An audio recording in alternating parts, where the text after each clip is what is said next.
This is a fairy dinosaur. This is a demon goat. And this is a cute little green monkey with a tendency for homicide. In this video, I spend 100 days in this monster-infected world, capturing all these cute little creatures. Come on, yes, we just caught our strongest pal yet. And attempting to survive. What do you mean assault? We just committed assault. Can we discover everything that this world has to offer within 100 days? Let's find out. Welcome to my 100 days in Palworld.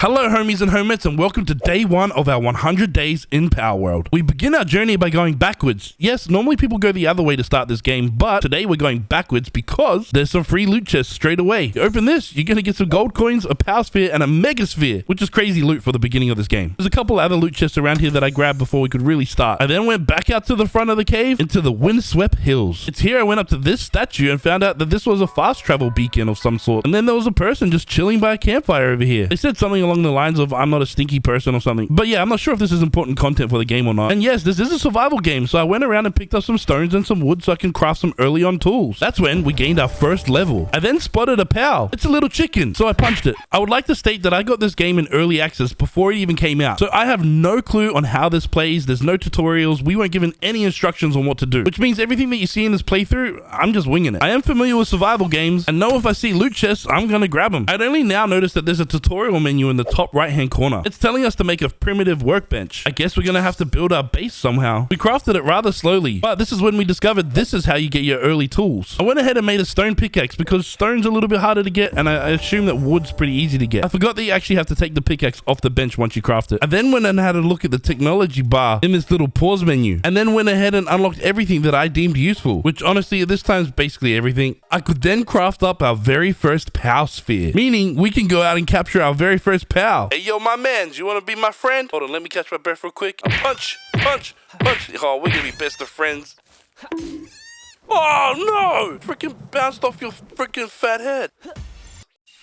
We had now captured our very own first pal, but there's going to be plenty more where that comes from. We just got to keep progressing. Next up, we build ourselves a stone axe and go use our brand new stone axe to go collect a bunch of wood and our brand new pickaxe to collect some paldium. This all now gives us enough resources to craft our very own pal box. What is a pal box, you might ask? Well, a pal box is your central hub to your entire base. All your pals will enter the box once you capture them if you have more than 5 already in your party. For the purpose of progression, I'm out here trying to grind up as many materials that I could possibly find, especially paldium because it's the main ingredient in crafting spheres to help us capture more pals, like this pussycat that we're fisting in the face right now, Kativa, or even these wannabe chickens that look exactly like chickens but aren't really chickens. We captured it. I'm feeling like there's better ways to fight some of these pals. That's why I made myself an old bow and a bunch of arrows. Oh, another thing is you can actually get some of your pals to help you build stuff as long as they meet the right requirements to do whatever that task is. For example, a workbench needs a pal that has hands, and they can help me on the workbench and speed things up. Now with our brand new bow, we can go out and go collect some wool that we're trying to collect to turn into some cloth. I try and capture a couple here and there too. You still get the wool though. You ever try and capture a pal in style like this with your back turned because you're epic? I have. Ooh, here's an interesting one. It's fire. I want a fire one. Come on, baby. Yes, yes. Yes, we're gonna fire one. Ooh, little penguin, you are our little penguin. Come on, let me capture you. Yes! Now we have a water one. Yes, you see that big boy right there? That big boy right there? That's the boss. That's the boss level big boy. We don't fight big boys just yet. Just down the ways, we found another fast travel statue. And because I'm bare bottom naked, it's starting to get really damn cold. Thankfully, we ran into a stranger that had a fire on, which we used to keep ourselves warm. Literally, we couldn't leave this area. If we did, we'd freeze. We just had to sit here and wait it out. The moment that we stopped freezing was the moment that we started exploring. We entered a new area with a strange tower in the distance. I was extremely curious about this tower, so I started to head towards it. But there were strange pals that I've not seen yet fighting. Who will win this battle? Will it be the small little penglets or the larger ichthyodeer? Oh, you got knocked up. Out. So this tower is called the Syndicate Tower, conveniently located right next to a fast travel. These Syndicate Towers are basically considered boss fights, or if you want to refer it back to Pokemon, they're kind of like gym leaders. We're nowhere near ready to be able to fight one of these guys just yet, but once we do, it's going to be on. For now, we just need to continue our tutorial missions, capturing up to 30 pals, and trying really hard to capture this Sparkit. Damn thing keeps getting away from me. Hey, we got it. After a little bit of further exploring, we discover the Desolate Church. And this place is a wee bit important. Not only does it basically always have a chest here, but this statue lets you enhance your own player stats and the stats of your pals, increasing your personal capture power. You just need to feed it these things, lift monk effigies that are scattered all over the entire world. And then you use pal souls to be able to increase your power of your pals. Now, even though we have kind of built a base already, I don't want to live there. So not only are we out here trying to capture some more pals, I'm also looking for a new base location. Oh, we're getting our ass beat, Lambo. Come here. Yeah, take the hit for me. You take the hit.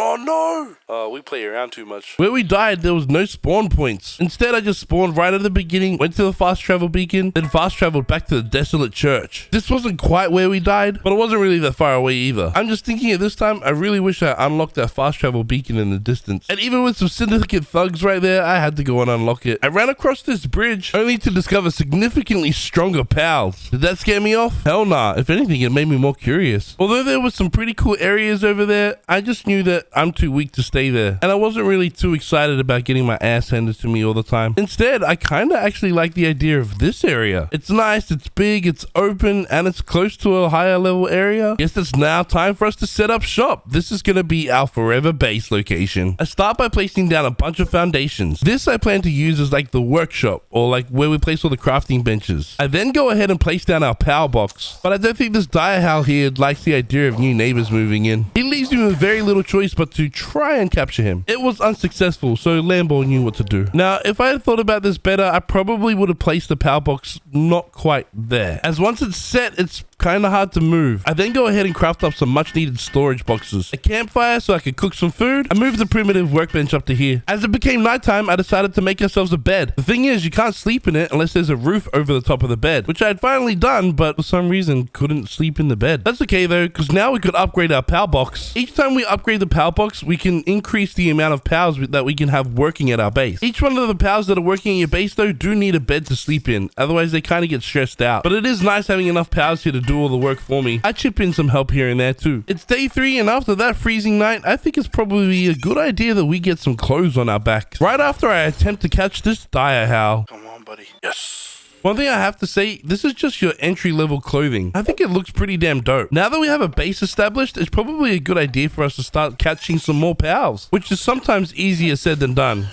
Oh, he rejected my balls. Oh, you're gonna die, dude.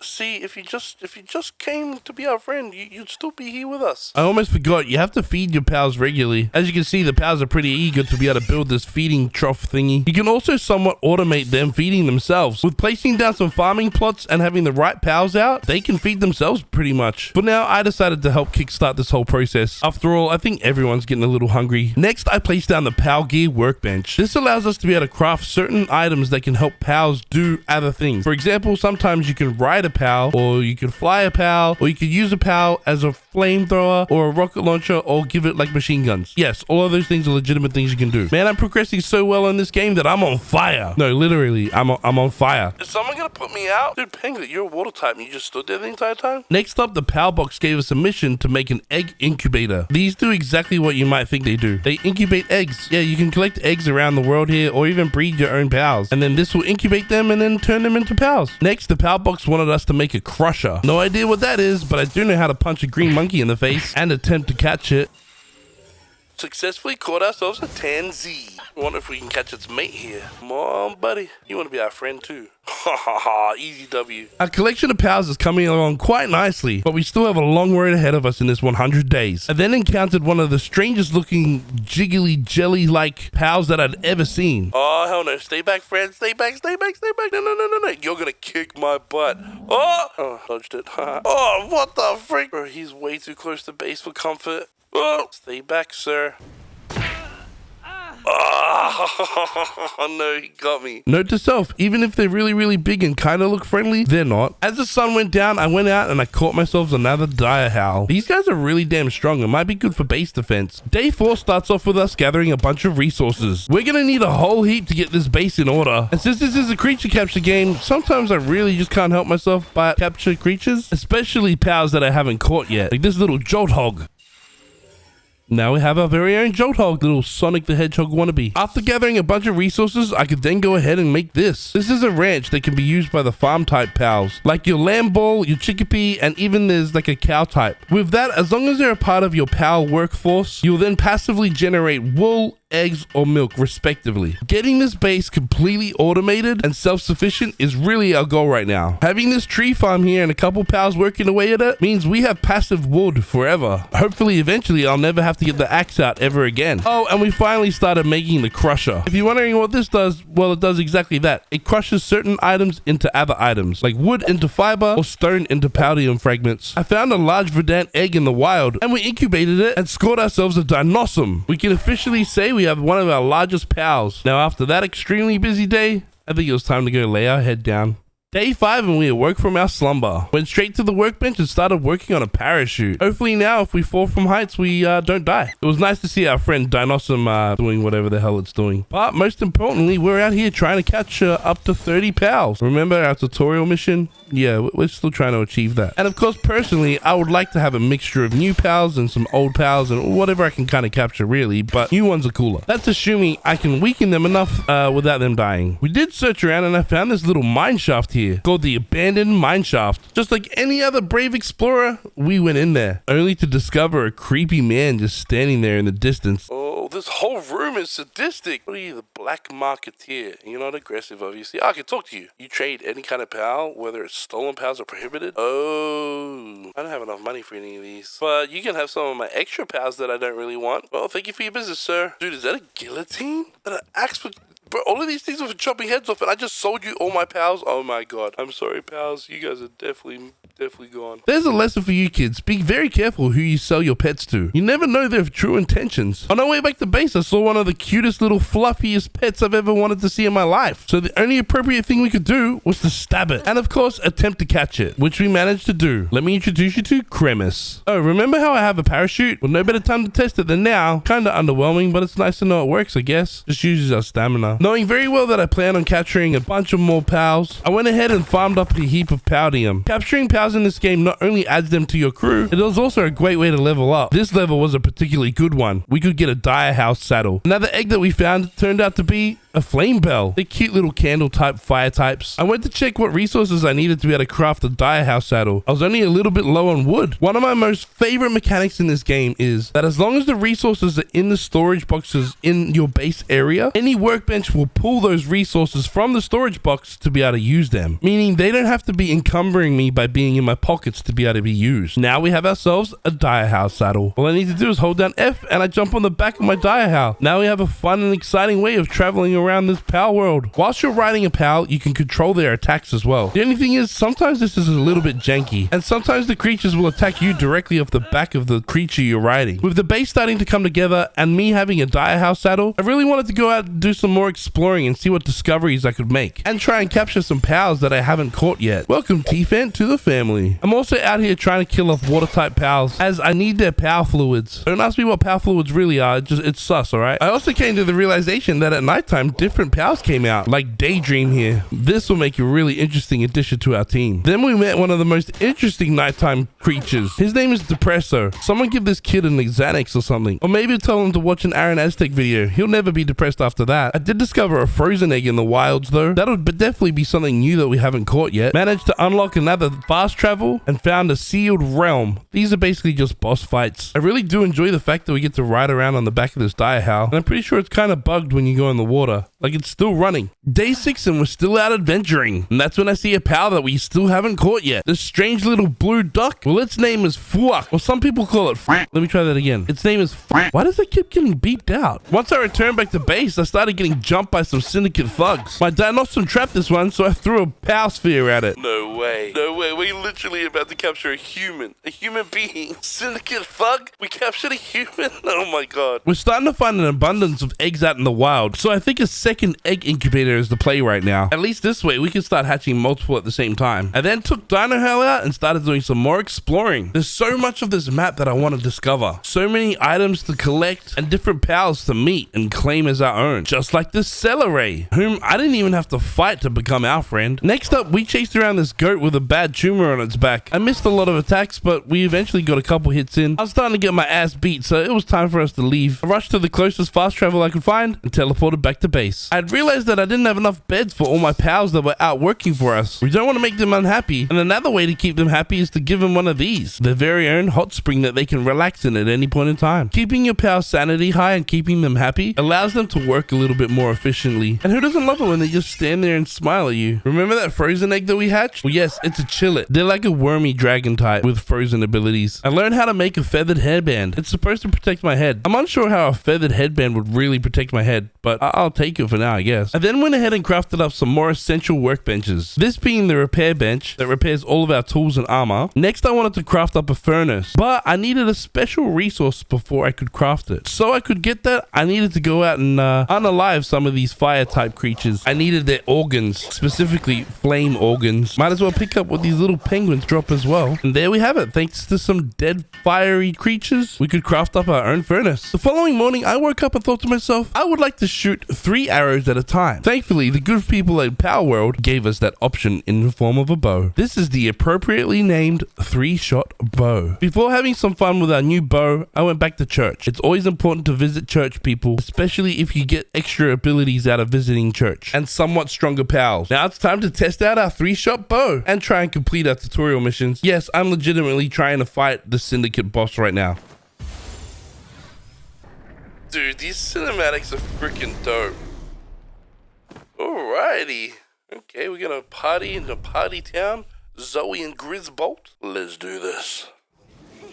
Was I ready to fight this boss that had over 30,000 health? Absolutely hell no. But was I gonna try? Yeah, oh, shucks, why not? It wasn't long before he absolutely murked my dire howl. And ultimately, my 3-shot bow wasn't doing a crazy amount of damage. In these boss fights, you only have a 10-minute limit to be able to defeat the boss. Now, I'm finding it quite easy to avoid getting hit. But if me and my pals can't do enough damage in the time limit, this isn't gonna happen. We did our best, but with a minute and a half left, we weren't gonna win this one.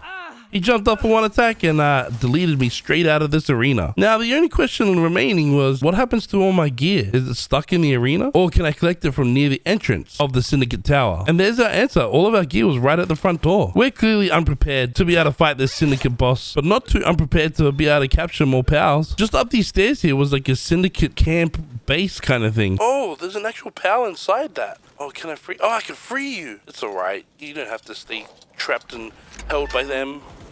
Oh, no way, you become trapped and held by me instead. I came back to base and made some poison arrows. I made them with the hope of being able to use them in my 3-shot bow, but that's not how they work. All of my main fighting pals were locked up in our power box right now because they all got messed up in the Syndicate Tower. So I guess we're going to do a little bit of work around our base until they're all fixed up and healthy again. I discovered by now that you can actually name some of your pals. I named this one Lucian. Feels appropriate for a wolf. My chillet, I named Icy Guy. Very appropriate. And with Daydream, I just corrected the spelling mistake and named it Daydream. Then I went back to making normal arrows because those poison ones weren't going to work in our 3-shot bow. You actually have to have only poison bows or poison crossbows for the poison arrows to work. I'm just sitting here minding my own business, working on some cloth, and then we get a raid message that a Syndicate scout party is coming to fight. Don't worry, I'm stocked up on arrows, so these 3-shot bows are gonna mess you up. Yeah, you can't take none of this. Get out of here, son. I missed. After the craziness back at base, I jumped on the back of Lucian and went out for a bit of a run. Our goal today being, we need to discover some new land and new pals, hopefully. It was here we discovered Marsh Island and an oh so important fast travel beacon. I don't care, but I really want one of these big boys. They're strong and they're super cool and they headbutt and they're freaking epic. Don't kill it, Lucian. Yeah, we capture them. Oh, Lucian's down! Oh no. Oh, this could be bad. These guys are bullies when they're 2v1. You guys are bullies. Kind of hypocritical of me to say, but you know, you guys are rude. Oh, come on, 100%, 100%. Yes, hit that. Yes, we got it. Ike the deer. I don't even care if I die now. I'm about to die. Should we fast travel away?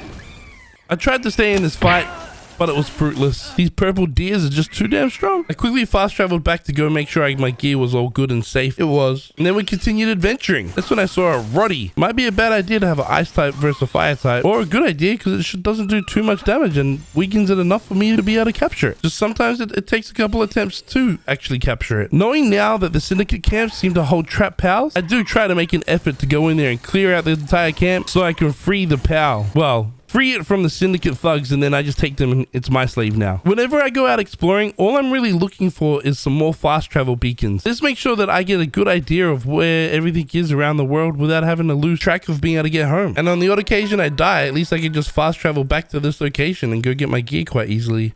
Hey, picked up another egg. Let's go. Even as the sun rises, we continue exploring this pal world. I quickly found out this island that we landed on had some really powerful pals on it. That level 23 monkey, yeah, absolutely murked my chill in it. I think it's probably a better idea for us to move over to a different island. This island seems to be a little bit friendlier. Well, at least we could dominate these pals and pick up a scorched egg and a large damp egg. I had my flame bell by my side, which is a level 9. I saw these dinosaurs, which are plant types, so I figured we would absolutely dominate. Now, flame bell was pretty much dominating, but I was getting wrecked. So it was probably a good idea to get out of there really quick. Missandra Lux, huh? Oh, you're a big electric boy. I'm definitely coming back for you. After this fun and long adventure, we traveled back home so that some of my pals could get some much deserved rest and I can craft myself up, finally, a common shield. Hopefully this helps prevent my stupid deaths. Final task of the day is placing these eggs into my incubators. Hopefully they're good little pals. The morning of day 10, I thought I'd give my depressor a massive hug. Did it cure his depression? Yeah, maybe for a small while. Then I got stuck into mining a whole bunch of iron. This is one resource through this entire playthrough you can never get enough of. I remembered we had some new pals, so I switched around my pal team a little bit to a team that was pretty powerful. Well, at this stage of the game at least. I then went and helped out my Kativa in making some nails. This was a whole damn process in itself, but it was very important because we wanted to be able to craft up this high quality workbench. This workbench should help us build some higher tier items like a metal pickaxe and metal axe and other things as we unlock them later on. I fast traveled back to our desolate church and enhanced my capture power. I also enhanced my dinosaur a little bit. Doesn't hurt to have a little bit more power on my team. Just outside the church was a couple flocks and I caught one and killed the other. We then encountered some rushors. I threw a power sphere at it and caught it, which also leveled us up. Back at base, I finally had enough resources to be able to make myself a metal pickaxe. A stone pickaxe was broken, so this is probably a good time to change it up anyway. And yes, it harvests iron a lot more better and a lot more efficiently than the previous pickaxe. The next morning, I woke up and I felt like fried eggs for breakfast. Then we got a raid message. Bandwagon fangirls? What the freaking kind of raid is that? Turns out, looks like we were getting raided from these lavanders. They're kind of like gay Mewtwo's. Some Syndicate thugs came into party as well. I think they're just jealous that we had fangirls and they didn't. I realized that there was a bunch of world bosses around and we should probably start clearing them out, starting with the Pen King that can be found right here in the sealed realm of the Frozen Wings. I sent out my level 5 Tanzee. Why? Because it's got a freaking machine gun and how epic's that? It got one hit and died though. So I sent out Dinossum, my strongest pal at this time. But this Penguin's freaking Pengullets absolutely murked my Dinossum, froze me, and Pen King came in for the final kill. Next up, I did a big brain move, and I spawned on an island we've not spawned at before, because there was a fast travel there that I could unlock. I obviously fast traveled back to the boss fight arena so I could get my gear back. I had accepted that we're just not strong enough to fight many bosses right now, so it's probably a good idea to go out and start training. Best way to level up in this game is just to capture pals, really. So I did exactly that over and over again. We started to freeze, and I don't want to really die out here in the cold, so I started crafting myself up a campfire. But that's when I remembered if you have a fire type out, they will keep you warm while you're exploring. This then allows us to continue on our explorations, which means we found another church and a fast travel point. The morning of day 12, we encountered a weird creature that I had not found yet. Combat. This guy's a level 12, which is roughly where we want to be anyway, and he looks freaking awesome. I used one of my new megaspheres to try and capture him. The first time we missed, but the second time we landed ourselves a brand new pal. The next crafting bench addition to our base is this, the medical workbench, where you create, well, medicine obviously. And with that, we can now upgrade our base once again. We're starting to run out of storage, so I had to place down a couple more storage bins. I won't lie, I'm kind of messy, so if I probably cleaned up all my storage containers, it would probably be okay. I then went and explored some more of these islands that we haven't really checked out yet. This map is so damn big that I want to explore it all before the end of this 100 days. So many things to find, like this fruit tree that gives you skill fruits. Each one of these skill fruits do exactly what they say they do. They can teach your pals specific attacks. And everywhere that you explore, you always seem to find a couple eggs. And I've found so far, the larger the egg usually means the better the pal. I came upon this ridge here and I saw there was a big landmass in the distance there. This was all an undiscovered area of the map. And as I got to the beach, I saw that there was a fast travel beacon on the other side of the water. We unlocked the fast travel beacon and I noticed that there was some strange but new pals that I haven't encountered yet. Of course, I tried to prematurely capture them. They call this the Forgotten Island. And judging by our map, there was a lot to explore down here. This whole area definitely hosted some tougher pals, which is good because it might help us with our leveling. That's assuming they don't absolutely murder me first. These Celeries were absolutely murking me. I had my chillet out fighting and then I pulled it back, which was probably my biggest mistake because as I was trying to make my escape, yeah, I died. I quickly fast traveled back to the place of our death, this time with my new friend Tombat backing me up. But once I got my stuff back, was that the end of this adventure? No. I wanted to see what else this island had to offer. Oh, what in the frick is that? Reptyro.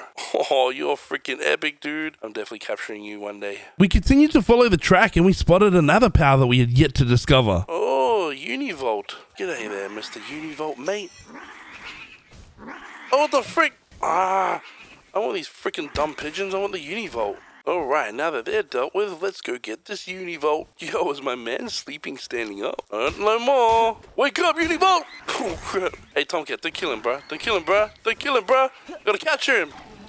Stupid freaking Tombat. This happens all too often in this game. Your pal will then kill the pal that you're trying to capture. In luckier news, we found coal. Yeah, coal is a good thing, I think. Hey, look, at the end of the day, this is a new resource and I'm pretty sure it's going to be useful later on. In better news, we were able to find ourselves a fast travel point. I'd also brought my Arsox out to help us fight. Hopefully it doesn't kill the pals that we're trying to capture. Or maybe I just go in for the capture a little bit earlier this time. Boom, baby. Univolt secured. The following morning, we encountered an elegant yet potentially dangerous pal. So I stuck up behind it and stabbed it in the butt. Broncherry, this one is. A large dinosaur plant type pal. Initially, I was hoping we could capture it, but it was kicking our butt, so it was probably time to leave. And probably a good time to head back to base. After all, now I could make a metal spear. Whilst making it, one of our damp eggs was fully incubated and ready to be hatched into a Celery. I explored some of the options in our medical bench. We don't really use this often, but it's there. With my new metal spear in hand, it's kind of a long addition to our back. And to finish off all of our tools, I made myself a metal axe. Since we had caught a Celery, I went ahead and made these Celery gloves. With these gloves, we can use Celery as a glider. Yes, literally like a glider to help us glide from up on peaks down to, well, wherever. This is the perfect example of using the Celery as a glider. We jump and there we go. I'm gliding, ma. I'm gliding. Oh, it still uses our stamina. We hit the water. We're good. We're good. Since we had already left the comfort of our base, I figured let's go out and do a little bit of exploring around this area. And then there's these little balloon style moo cows. Mozzarinas, I believe they're called. It's supposed to be like a play on the word mozzarella or something. I don't know. Anyway, I wanted to capture this one, but it didn't want to be caught. So my Univolt turned it into a beef steaks. Next up though, we did find a Van Worm, and this could potentially become a really cool flying mount in the future. I just have to make sure that I capture it first.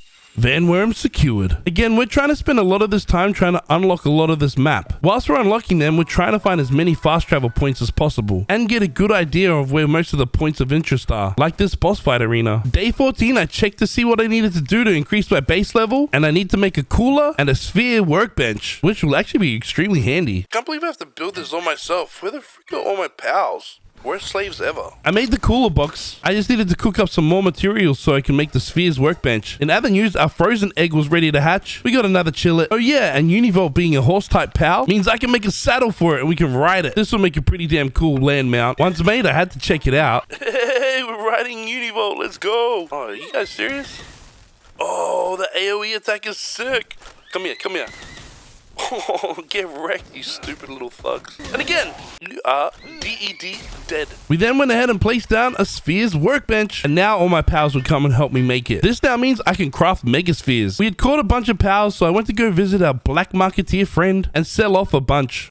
1200 gold, that's not bad. Oh, bro, you are hella creepy looking. The morning of day 15, our large damp egg was ready to be hatched. And we scored ourselves a pen king. We didn't even have to go out and try and find one. That's amazing. Our scorching egg had an Arsox in it as well. I then jumped on the back of Univolt and went to bully some land balls. Then we went out to do some more exploring, see if we could find some more fast travel beacons. There was one right here in this weird kind of ancient ruiny technology kind of looking thing, and another not too far away. There's been so many interesting pals on our little explorations here that I wanted to make a bunch more megaspheres so I could go and catch them. So I went to go and try and capture this direhowl, right? But when it decided not to join us, my deer went and wrecked it. Moving on, I fast traveled back to the bamboo groves. This area seems like a good place for us to be to continue our journey leveling up and finding other pals that kind of match our level at the moment. Like this cute sheep type woolly pop. Again, I want to try and capture a lot of creatures and basically all the pals that I can. So it was nice having this woolly pop added to our collection. Sometimes when we're fighting certain pals and it's like a 2v1 situation, what I do is just try and capture one just to try and single another one out. It only gives us a couple second break, but sometimes it works and sometimes you capture them as well. We now leveled up to a point that I can craft a mill. A mill is used for us to be able to craft flour from wheat. Next, I crafted up this monitoring stand. This can be kind of controversial, as the monitoring stand you can use to increase the workload of your pals, but it does come at a cost of needing more food and can make their sanity drop. If their sanity drops completely, they become ineffective and stop working completely. Day 16, we went to the Windswept Hills to go and attempt our first dungeon. This was my first experience in a dungeon, so I had no idea what to expect. I slapped around some syndicate thugs with my spear, and is it just me or is this spear hitting animation kind of weird? Then before going through this new entrance into another room, we found some mows. These are strange little cat type creatures that I wanted to capture, but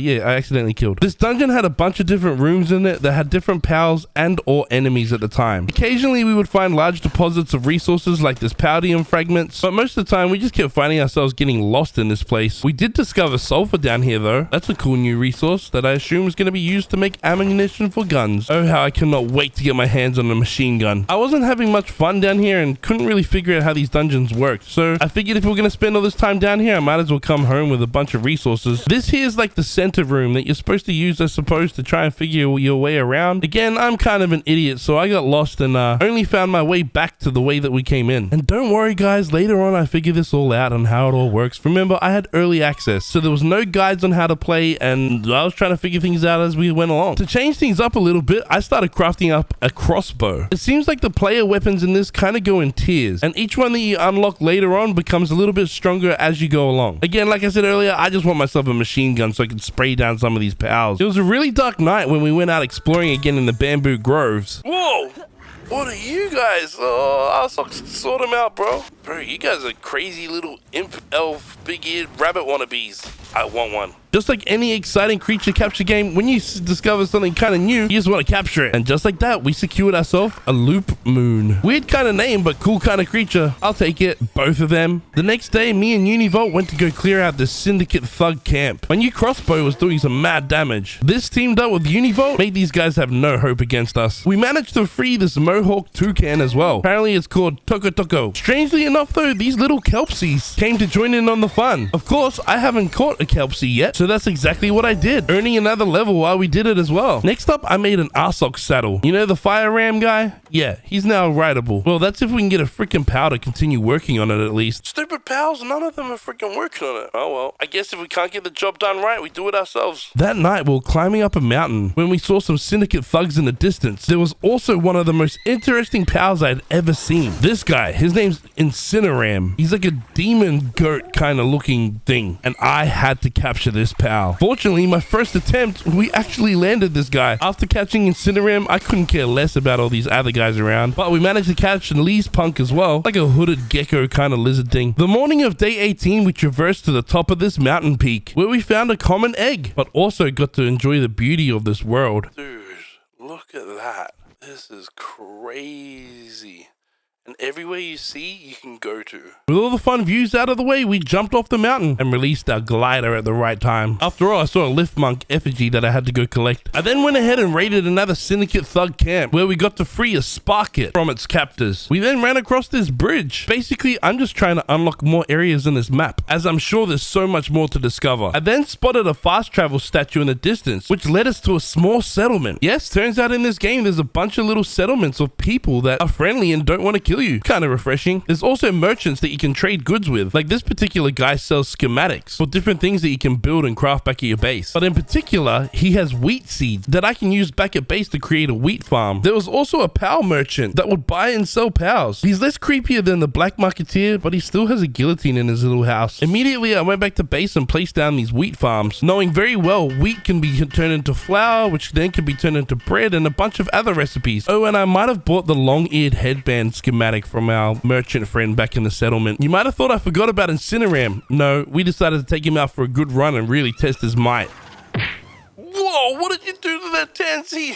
Dude, what the frick? Incineram is a fire and dark type, meaning basically he wrecks everything that he fights. Day 19, me and all my pals made a cooking pot. This will unlock a whole bunch of other recipes for us to be able to make for food. We then got raided by a bunch of Syndicate thugs, but I had most of my most powerful pals out, including Incineram, so these guys didn't stand much of a chance. Incubating egg check. Yeah, we gotta Ike the deer. Is that how you pronounce it? Could someone tell me how to pronounce that? Oh, and my new headband was ready to be worn. I think we look pretty damn cool. You want to know something absolutely crazy? When we hatched this large scorching egg, we got a Bushi. This is one of the coolest pals in the entire game, and I immediately welcomed him to my party. Oh look, it's about time I made myself a poison arrow crossbow, so I can finally put all of those poison arrows that I made earlier to use. I suppose a couple more poison arrows won't hurt. Next up, we fast traveled to the furthest place we had been before. Again, hoping to find some more new secrets of this world. Dude, Bushi is easily one of the coolest looking pals so far. We made our ways to the Marsh Island Church ruins and unlocked another fast travel point. It was here I upgraded our Incineram just a little bit, and I figured he's going to be in our party for a while, so I named him Daemon. Kind of a play on the words demon, but Daemon. In the early mornings of day 20, we spotted the world boss Grintail. He was a level 17 and we were pretty close in level as well. I knew my Incineram would be able to handle some business, so we went ahead and started fighting this boss. We were making sure to stay cautious during this fight, as this is my first encounter with a Grintail. I had no idea what it could do. All I wanted to do was avoid its attacks and then try and hit it. We got its health super low, and then I had a decision to make. Do we capture it or kill it? I had some gigaspheres on us from when we just been searching around the areas. Knew that was my opportunity to be able to catch our very first boss. Hell yeah, boy! We caught our first boss. Yo, that's freaking epic. Let's go. We may have secured a boss early in this morning, but it's time to keep on going and exploring. That's when we stumbled into this area that seemed to be home to a bunch of godfins. Now, they're a much higher level, but Univolt being an electric type versus these guys being a water type, surely we do a ton more damage. The short answer is yes. The long answer is no, because they just seem to aim at me most of the time, killing me, and yeah,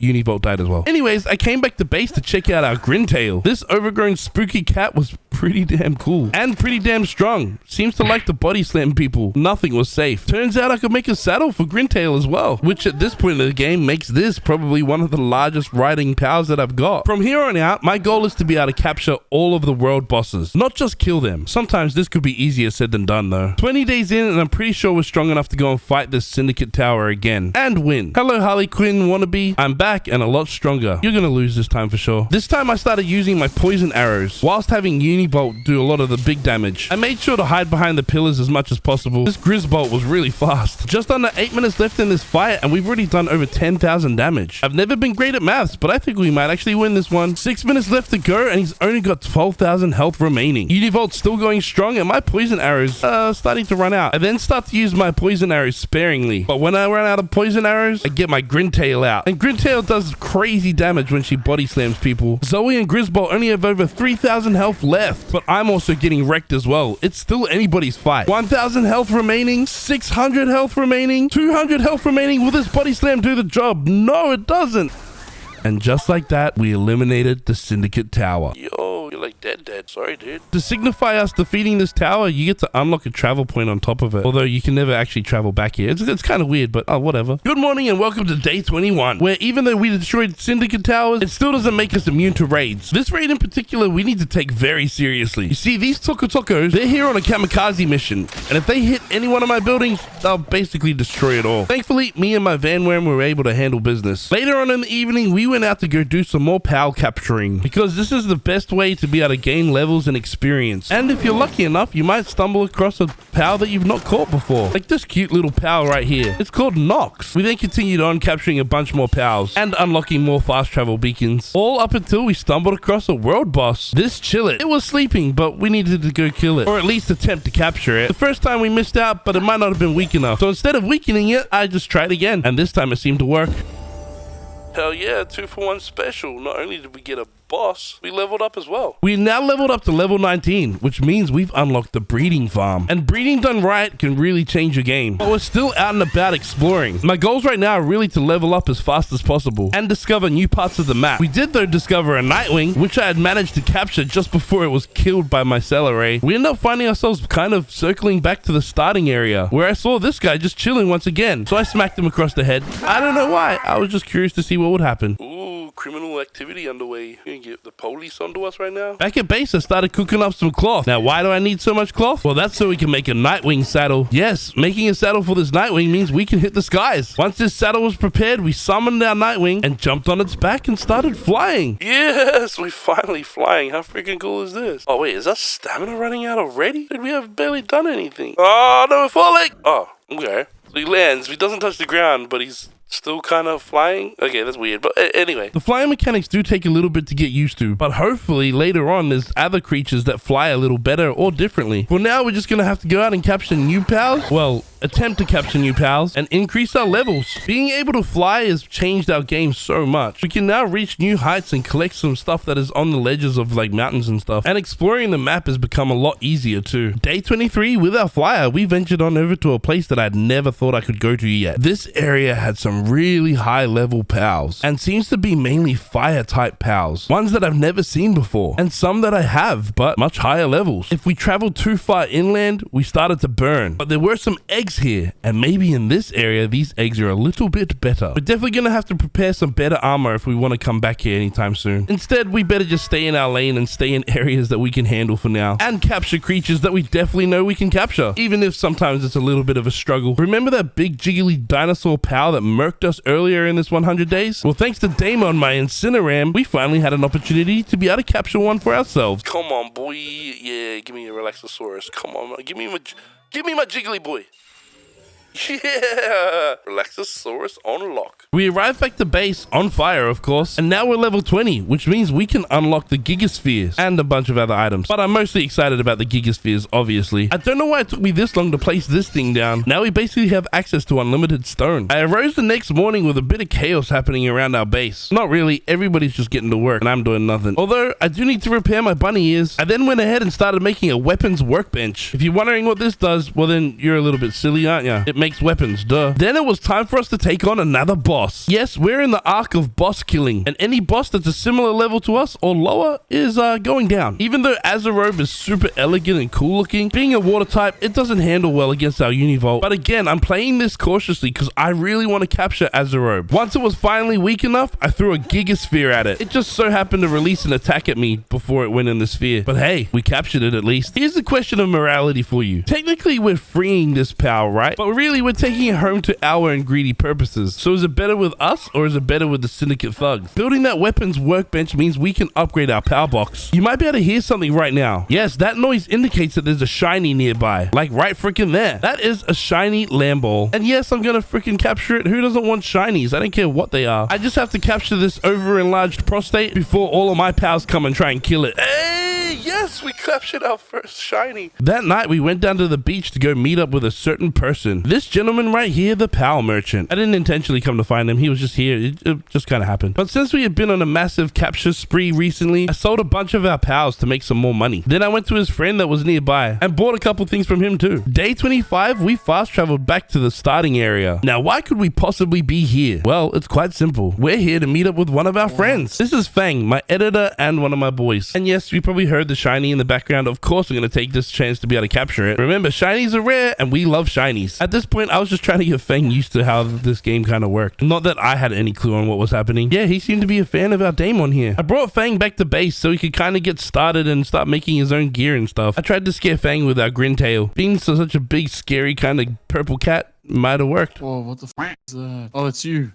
All the bosses I'm trying to capture instead of kill. From here, I loaned Fang a couple pals, made him some armor, Oh, that looks sick as f. And kind of just let him do his thing on his own. The next morning, I crafted myself a mega grappling gun. Even though we could fly now, this might come in handy. But before we could test it out, I had to go help out Fang over here. I think he picked the fight with the wrong jolt hog. Anyways, moving forward, we got some more exploring to do. We traveled over to the eastern wild island to see what we could find. I find it so much easier to travel around having a flying mount now, especially since mountains and cliffs just aren't any problem anymore. We spent a large part of this day just exploring and unlocking new parts of the map that we haven't discovered yet. Then I saw a fast travel beacon just across the water from here. I didn't think much of it, so I just went straight over to it. And this is where we scored our first large rocky egg. I unlocked the fast travel beacon and then I had a little peek around. It got really damn cold. This area seems to be like a desert biome and also seems to hold some really strong pals. We're clearly not ready for this, so we came straight home, only to get raided by the lavanders again. These pals are the biggest meme, I swear. Exactly like I said earlier, they're basically just gay Mewtwo's. So of course I had to capture them. Day 27, I crafted us some gigaspheres and cooked up some marinated mushrooms. Both perfect items that will help us out on our adventures. We ended up getting jumped by these big fluffy green Massandras. I really wasn't too interested in fighting at this point, so I got a good old faithful Univolt out and just ran for it. Eventually we ran into some bee guards. These are like bee-type pals, but they're also kind of kamikaze-ish.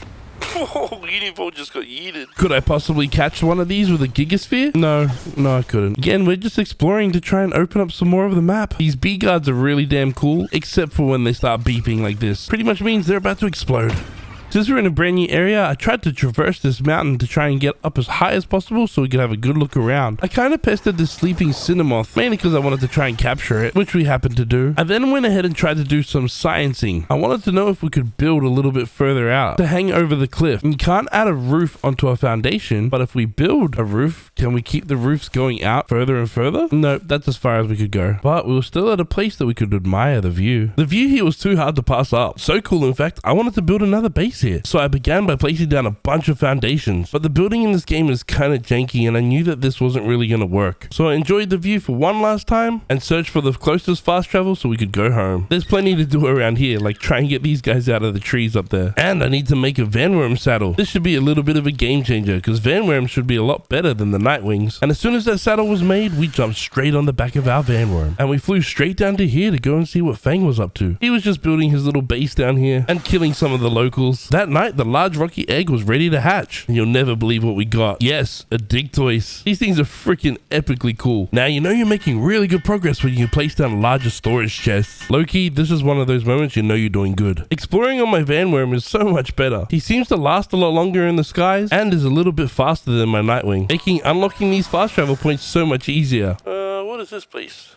Sealed Realm of the Swift. Oh, level 35. No, thank you. We are not ready for you just yet. We got into a fight with a big-ass monkey, so I threw a gigasphere at it to see what would happen. We caught it. It's called a gory rat, or gory rat. I think it's like a mix between a gorilla and a rat. I then decided to make myself a second base. Yes, after a certain level of base building, you can build a second base in this game. You just have to place a power box down and voila, you've got a second base. This place is intended to be my metal farm. As you can see, there's a lot of metal nodes around here. I just got to make sure to set this place up correctly with the right amount of beds and food trough things and, you know, the right kind of pals. After beginning to build a second base, I realized our main base needed a lot of work. Currently, it's just not very practical, and I need to make a few changes to make this kind of neater and obviously more effective as a base. And in some ways, I wanted to make it a little bit more aesthetically pleasing. I also intentionally built this little house out of stone, because if you build stuff out of wood and you get raided by creatures that can set things on fire, well, it all gets destroyed. This little set of foundations that I'm building along here is going to be our crafting kind of area, which means we have to destroy our current crafting area, which is kind of easier said than done. We have a lot of chests on this little area that kind of can't be moved right now, but all of this will make sense. I put the crafting benches far enough away from each other so that they wouldn't overlap when you're trying to access them. I placed down 2 forges so we could have 2 bits of metal cooking up at all times, then placed down a bunch of these metal chests close to the crafting area so we can kind of use it easier. The following day, we placed more of these pieces into our base, like this crusher, a few of these egg incubators, some more beds for these pals, our breeding farm, also got to destroy the last piece of the original base, and finally for today we placed in the mill for our flour production. Excitingly, I leveled up and can now craft a musket. Hopefully this is a massive upgrade from our crossbow. Early the next morning, I went ahead and placed down this wooden defensive wall. I did it right at the edge of our base. Hopefully now some of the raids will have some difficulty trying to get into our base. I then had a genius thought. Well, At the time, I thought it was genius, but I think it should be common sense, really. Yeah, I placed down this wooden box right next to our resource gathering farms. At the time, I thought it was quite smart, but now thinking about it, yeah, I think it's pretty common sense, really. I wanted to place down a cooking pot inside my base, but that's not really practical for what we're trying to achieve, so I placed it down right here. With the cooking pot, I can then make cake, which I need to be able to breed some of our pals. But I'll wait till another time to make some cake, because right now, I wanted to go test out our musket that we just made. Line them up. Oh my god, we absolutely, oh, that thing's so strong. Ain't nobody safe. See ya. Oh my god. Yo, what the heck? The overspawn of fox sparks? Too bad this is just me picking them all off. You're dead. Damn, they're all getting away. We managed to cook up some bread in our new cooking pot, but ultimately I wanted to make some cake. I was just a little low on eggs. That's okay though, because with our new musket, we can get some eggs in a fun and creative way. Thank you for your eggs, Chickpea, and your body so I can eat it. Literally, if you were a Chickpea right now, you are definitely not safe in my presence. I need eggs, and I need a lot of them now. Did I feel guilty? Hell no. This is fun as hell. With a bunch of lives lost, now we can recreate some by making some cake and breeding. The only problem is, cooking up cake takes a long-ass time. I couldn't be bothered standing there for that long. Instead, I just let my pals do all the work. Whilst we wait for the cake to cook up, I figured I'd chop down some trees, start crafting some gigaspheres, and look for a boss on the map that I can fight. Like I said earlier, I need to kill a lot of bosses, and Felbat's gonna have to go down. Wait, except I don't really want to kill them, I want to capture them. Having my boss pal Grintail, I thought was gonna be pretty good. That was until it died. Dude, Grintail freaking died already? Oh man, that big cat's freaking crap. Instead, we sent out our superstar Daemon, the Incineram. And Daemon's attacks absolutely slapped this Felbat around. Well, that was until it died as well. Surely my girl Azarobe could definitely help us finish this business. After all, we only need to get it weak enough so we can capture it. Yes! We leveled up and got ourselves a Felbat. Let's go! With the boss battle won, we went back to base. And I built a monitoring stand for some random reason. I don't remember why. We just did it. I'd remembered that I had caught myself a Syndicate thug. Such a random thing that you can capture humans in this game. When I got him out, I decided to give him a pet. Gobble, gobble, gobble, gobble, gobble, gobble, gobble, gobble. That was the sussest pet I've ever seen. I remembered I had two of my favorite pals dead. Well, knocked out. So I put them into the pal box so they could heal up. Then I went to go fight one of the lower level bosses. This level 15 Pen King. Me being a much higher level, surely this fight was going to be easy. Yeah, I got caught off guard. It wasn't easy. Getting my ass whooped by such a low level was kind of embarrassing, but it also probably means I need to start upgrading some of my gear and my pals. Oh, and a slight update on that cake. Yeah, it's still not cooked yet. My pathetic little Roddy pal here ain't really doing much work cooking. I'm gonna need much better pals. I need much better pals. I want to make a bunch of cake so I can use it whenever I need. That's why I built myself a little cooler here. I never end up using this correctly, by the way, because you always need to have an ice pal here keeping it cool. I then decided to go on a little bit of a trip into the desert. I have heat-proof armor on right now, so we should not die out here. And having my Univolt around might make it easier to escape some of the really strong pals out here. Like this Suzuki, or Suzaku, whatever the frick it's called. In our travels, we found a whole bunch of new pals that we haven't discovered yet. And yoinked some chests that had some decent loot in it too. But the best part is, we found a town called the Dune Shelter. Unlocking this fast travel might make things a little bit easier for us to be able to get back and forth from this town. Especially since there's some higher tier pal merchants where we could buy some really interesting pals. High level too. At this point though, I was a little bit more interested in selling a bunch of my pals. This particular merchant though sells some pretty interesting stuff. And I'm sure I'm going to be back here to try and pick some of this stuff up eventually. Day 35, I built a campfire. Yeah, unfortunately I was getting quite cold here. We're now a higher level, so now I can make myself a mega glider. Compared to our parachute that we're currently using, this should be a lot better. Now that we're level 22, I thought it might be a good idea to come over to the Gobfin turf here, since this is kind of the appropriate place to be for our level, and we can catch ourselves a Gobfin. It's been a few days, but we finally made some cake, which means yes, of course, we're gonna breed up some pals. And after finding the right pair, we decided to breed up this Roddy and this Loop Moon. Day 36, I woke up feeling fresh and felt like some pancakes for breakfast. Then I went to go check on these lovebirds. Damn, these guys last ages in the old breeding room. I always thought 3 minutes was a long time. Whilst we waited for the lovers to breed up, I decided to come over and bully some of these Gobfins and try and capture one or two as well while we're here. I'm really trying to level up as much as I possibly can at this point, and capturing these guys can be kind of simple as long as you're not overwhelmed by them coming at you at a massive pack. But if that happens, I just get good old Univolt out. Being an electric type means he will absolutely ruin these water types. I was starting to feel quite heroic. I saw a helpless pal captured by these freaks, and with the power of our musket, I was able to absolutely murk some of these enemies. I took this opportunity to try and capture this robin quill, but I wasn't really paying any attention because there was another robin quill over there that wanted to kill me, and he did. I got my gear back, returned back to base, went over to our breeding farm, and saw the biggest egg I had ever seen in my entire life. Dude, this is the biggest egg I've seen in my entire life. See, even in-game me agrees. This is the biggest egg we've ever seen. I wonder what this egg is going to turn out to be. Hopefully it's worth it. Day 37. You know what I did? Yeah, I made some cake. This breeding stuff is just way too much fun. I need some more pals to work at my base to try and speed things along. So I went to go check to see what I needed to be able to upgrade my base. Just need a couple more fluffy beds and we're good to go. Oh, I can also make myself a metal helm. I did this while my fire type friend here made me some cake. I then went ahead and made this unique thing. It's called the Pal Essence Condenser. And the way that this thing works is that if you have multiple of the same pal, you can fuse them all together to turn one of those pals into a really powerful version. But you need 5 in total to make this happen initially, which we don't have currently. But we could possibly go out and try and find some. There's a few of these Lee's Punk Ignises around in our area. And because it's nighttime, they're sleeping, they're a little bit less aggressive, unless you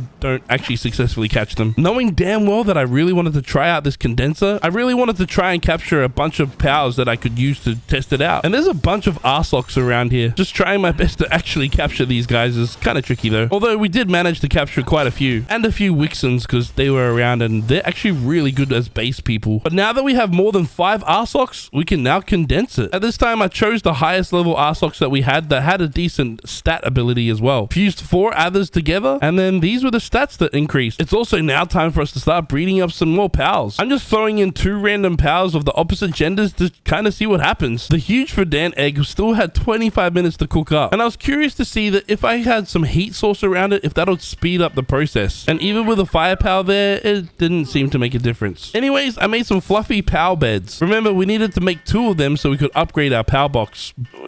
Oh yes.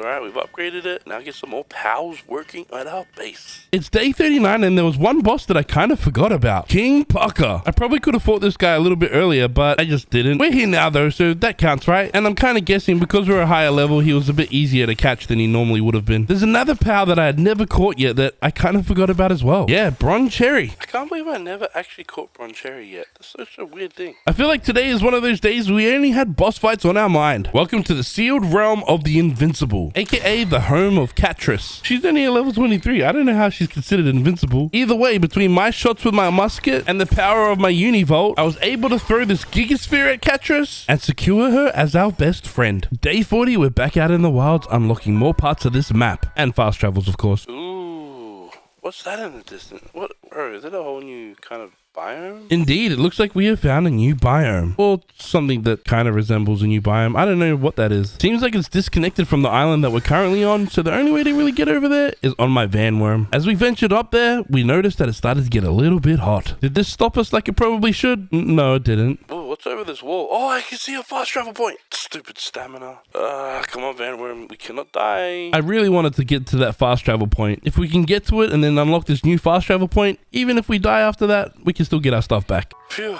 that's a relief, we got it. Now, where the heck are we? It's so barren, there's no freaking anything here. It was getting really hot. We couldn't stay around here for too much longer. And guys, never forget to pat your lamb balls. Very, very important to pat your balls. Then after you pat your balls, go to church and increase your power. Well, capture power, that is. I also put some extra points into my vanworm. Back out in the wilds exploring more of this map, we discovered a new boss that I had no idea existed. Sweeper. He kind of looks like cousin It from the Addams Family. Yeah, this guy's only a level 11, so he doesn't really mean much to us, but he's still a boss, so we do need to capture him and add him to our collection. Continuing on this exploratory journey, I found this cave in a really odd place. It's only a level 19 cave, but let's check it out. A lot of the enemies in here were kind of weak, around level 12 and whatnot, but it was extremely fun just absolutely murking these guys with my musket. And since I'm here, it's kind of a good idea to capture some of the pals down here, since a lot of the pals in these caves you can only really find in these caves. Sometimes you come across a stubborn pal that doesn't want to be our friend, and that's what happens to some of the pals that don't want to be our friends. We made our way to the end of this cave, and the boss pal was a Doomud. I don't know, it just seems like a lazy, sleeping, whale type rock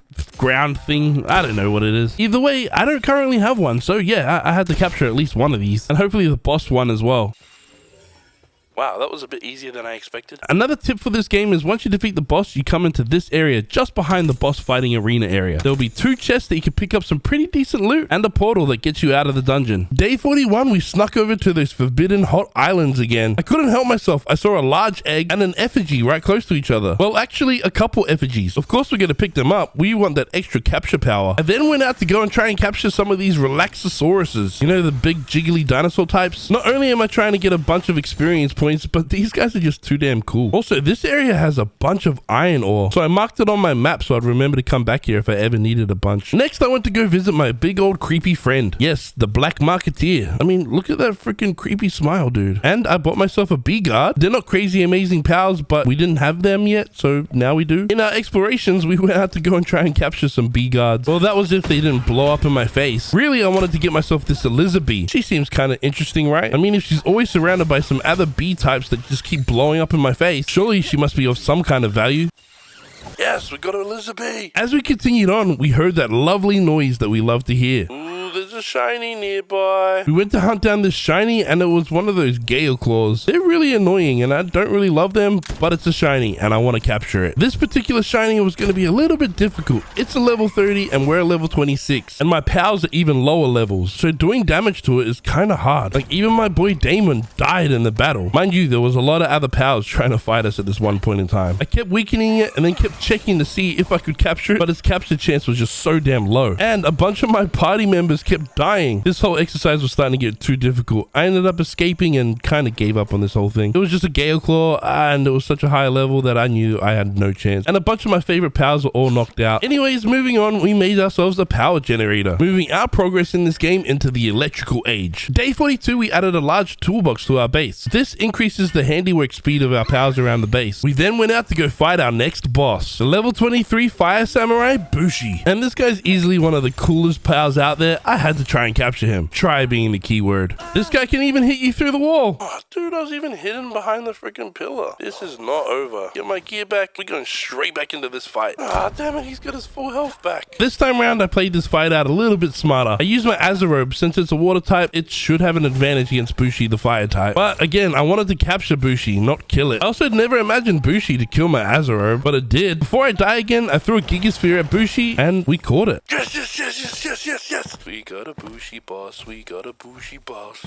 Let's freaking go. That large scorching egg that we picked up earlier turned out to be a Ragnarhawk. I now decided to switch up my party team. Got my new Bushi, my Catrus, my Ragnarhawk, and I got a Verdash as well. Yeah, Verdashier came from the egg from breeding. At this point of this 100 days, I was starting to get a little stuck progression-wise. To really move forward, I needed to level up. And the easiest and best way to level up really is to just capture a bunch of pals, as capturing them as opposed to killing them was the better way to get experience points. Day 43, I made myself an Azarobe saddle. Well, I started the process. I was kind of hoping a pal would finish it. I then started the process of making 2 cakes as well. Again, hoping a pal would finish the progress. Thankfully, one of the pals finished the progress on our Azarobe saddle. This saddle's supposed to allow us to be able to travel on water without having to worry about stamina. And other than the fact that I'm sprinting, it seems to be working. And the fact that, yeah, I'm kind of under the water. I think that's a visual bug, not the actual gameplay. Anyways, we continued swimming around on our submarine Azarobe and found a few of these effigies along the way. Although the water saddle was good, I think ultimately our Vanworm being able to fly is the better mode of transport. Day 44, me and the boss man Bushi went back out for some more exploration. That's when we came across a pretty cool statue. I then checked my map and realized that we were near a new boss that I've not seen yet. We leveled up to level 27 on our journey and admired this statue. What pal is that? I don't even know. I really want it though. I noticed that there was a fast travel nearby, so this area might be quite important. I wanted to fight that boss, but a couple of my party members were knocked out, so we had to replace them. I brought along my new Ragnarhawk, hoping that it would get some levels, and my level 27 Catrus. Oh, and level 27, we can now unlock the Hypersphere with the Sphere Line Factory, and some cold resistant metal armor as well. But more importantly, I wanted to fight this boss. Oh, I need to tame you. I need you in my life. Oh my god, I need you. I do not care. I will die multiple times. It's fine.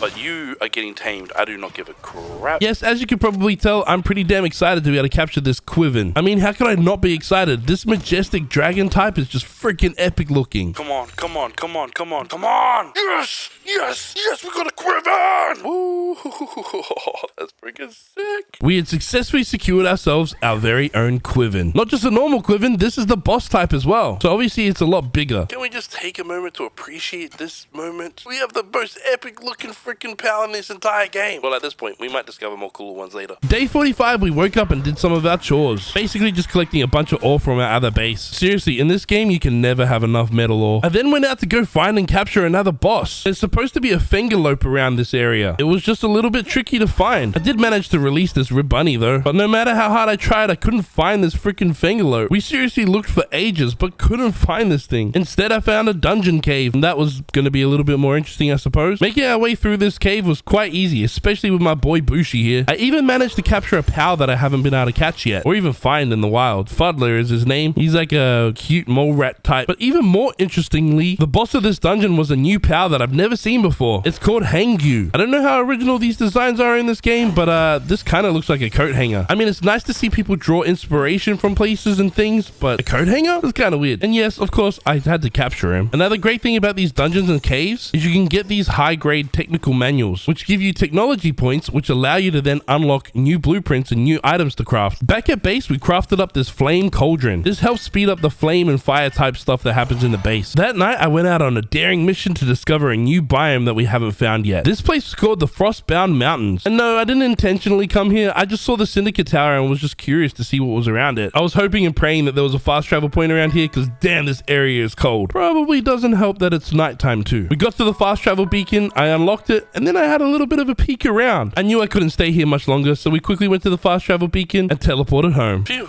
That was lucky, but we did discover a new place. Now that we discovered some really cold lands, I made myself some cold resistant metal armor. Because of course, I want to go back there as soon as I can. Like right now, I had to go straight back, of course. And as soon as we did, we discovered a new pal. And these pals were the original name, Raindrix, are a frost type, well, reindeer. That's why I got my Ragnarhawk out to go fight these guys. Fire versus frost obviously has the advantage. I really wanted to capture one of these guys, but every time I checked, it was such a low capture percentage. I had enough Gigaspheres just to give it a go. 29% might get us across the line or not. Yeah, don't want to be my friend? Well, now you can be the friend of the afterlife. I really didn't want to leave here empty-handed, so I even tried to capture this guy, but he didn't want to be captured. Frustrated, I shot him in the head. The snow was fun, but I don't think we're quite ready for that area. But nearby seemed to be a lot of these effigies, so I went to go collect them. I also noticed a fast travel beacon close by, which usually signals a place that I haven't discovered yet. But I never thought I would have ran into this pal, Hellzephyr. This flying type, dark type is freaking cool. There was no way in the world I was missing this opportunity to capture this guy, especially since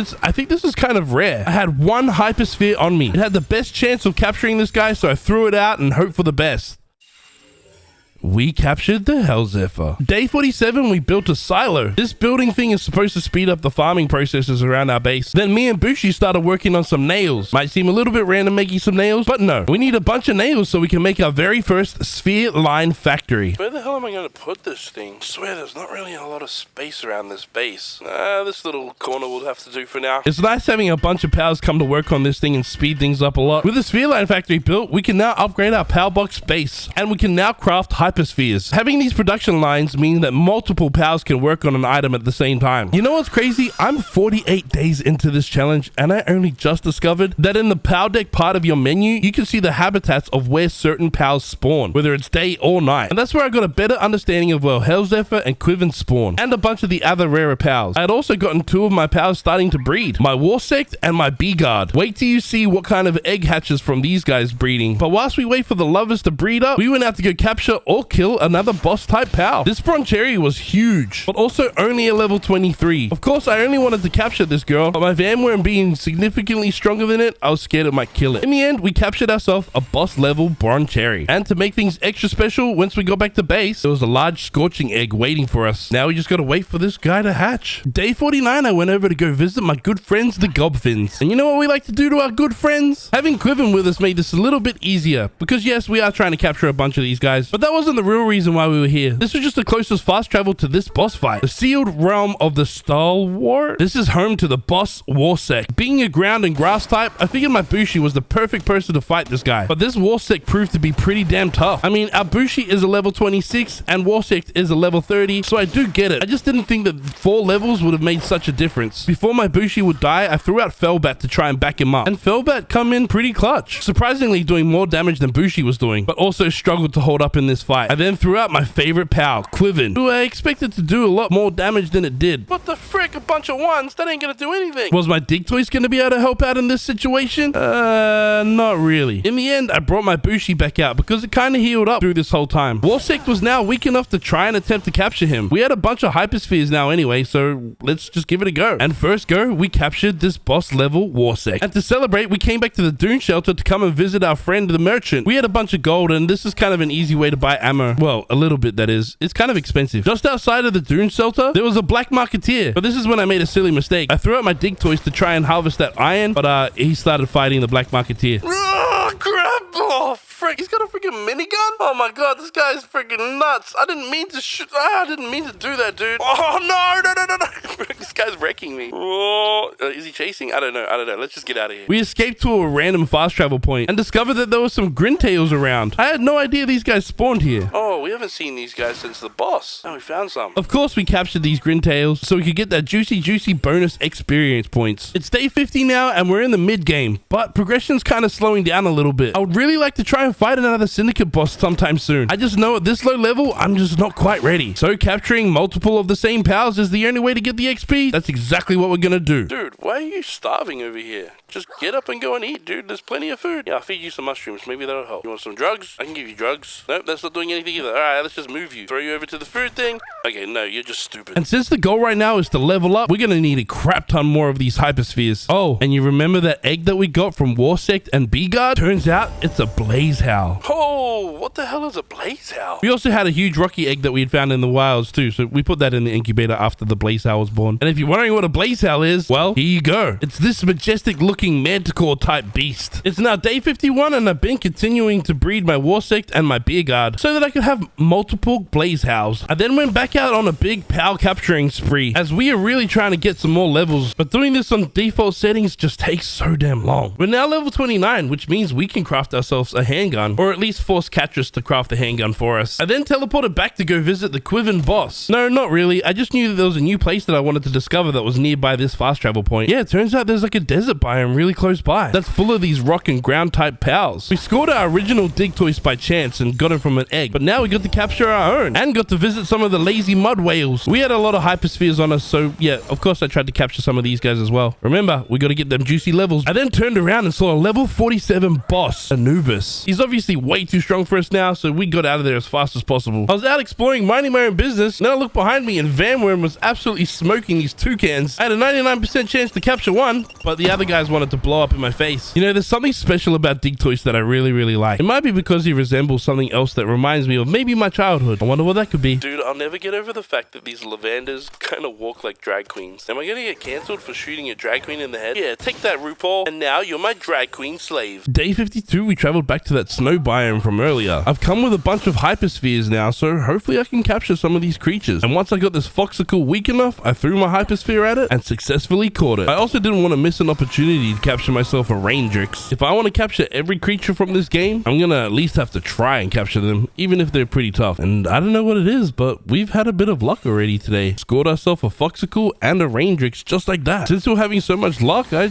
decided I'd try and capture a few more. And just like that, we scored ourselves a second Raindrix. Then we got a third. Dude, 3 Raindrix just like that? These hyperspheres are so good. We also managed to get ourselves a bunch of eggs around this area too. As soon as we got back to base, I hatched one of the eggs that was in our incubator, and this was that second Blaze Howl. Then of course started incubating our large Verdant egg. Day 53, we returned to the Dune Shelter. I wanted to go and apologize to the Black Marketeer. here, but he just wasn't here. Since we're here, I might as well sell some of my pals to the good old pal merchant. We have quite a lot of extra pals that we don't need right now, and we could use a lot of that gold. Since we're at a much higher level now, I decided to do a little bit of exploring around this desert area and try and collect a bunch of these chests, since they tend to have some pretty decent loot in them in this area. We then ran into this level 32 Greyhound, and it's not that much of a high level than me, so I have the potential to catch this. Well, that's assuming my Vanworm doesn't kill it first. It's okay though, there was a level 31 nearby, and I managed to weaken this enough so I could capture it. Psych, we didn't capture it. Double psych, we actually captured it. At this point, I felt like we had discovered enough of this map. It was time to head on home. Well, we were only home for a short minute, then we fast traveled over to another boss. Yes, this world boss, the Electric Eagle Beacon. I must admit, some of these names for these pals kind of suck and don't really feel that original. But that's okay though, because this game is pretty damn fun. Anyways, we managed to weaken this beacon enough so I could attempt to capture it.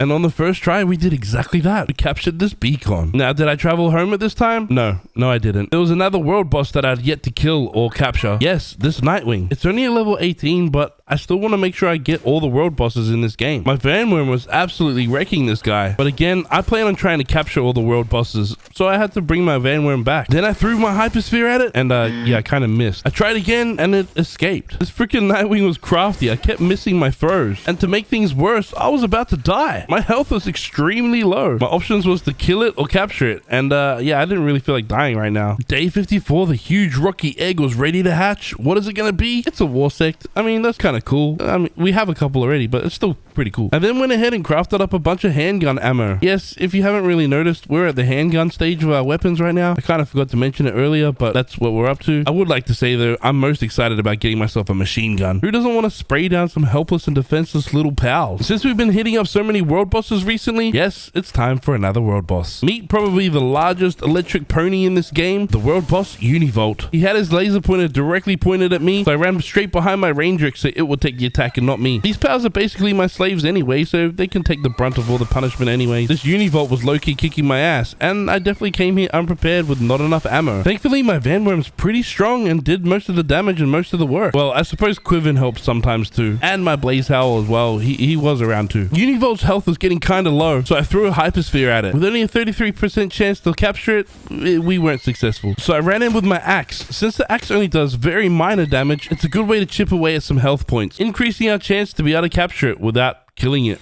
Not too far away from this location was one of these islands that I wanted to go and discover. Now, apparently, this is where some of the rarer pals spawn, and you can only specifically find some of them here. I can say their chests on this island are really damn good too. We managed to find some beautiful flowers here too. I always wondered where we could find them, but there were definitely some rare pals here, like these azurobes. They call this place the Wildlife Sanctuary. I kind of just flew around and went up higher and kind of just explored to see if there was anything else. Apparently, there's supposed to be a Grizzbolt here. You know the pal from the first Syndicate fight? I just couldn't find any at this time. I went ahead and checked through my pal deck to see what pals I haven't caught yet. I discovered that I have caught quite a lot, but there's also quite a lot that I haven't caught at all. And some of these pals are just so damn cool looking and interesting. In other news, I made a Blaze House saddle. I figured that because it has wings, it could fly. Dude, can you fly? Are you flying?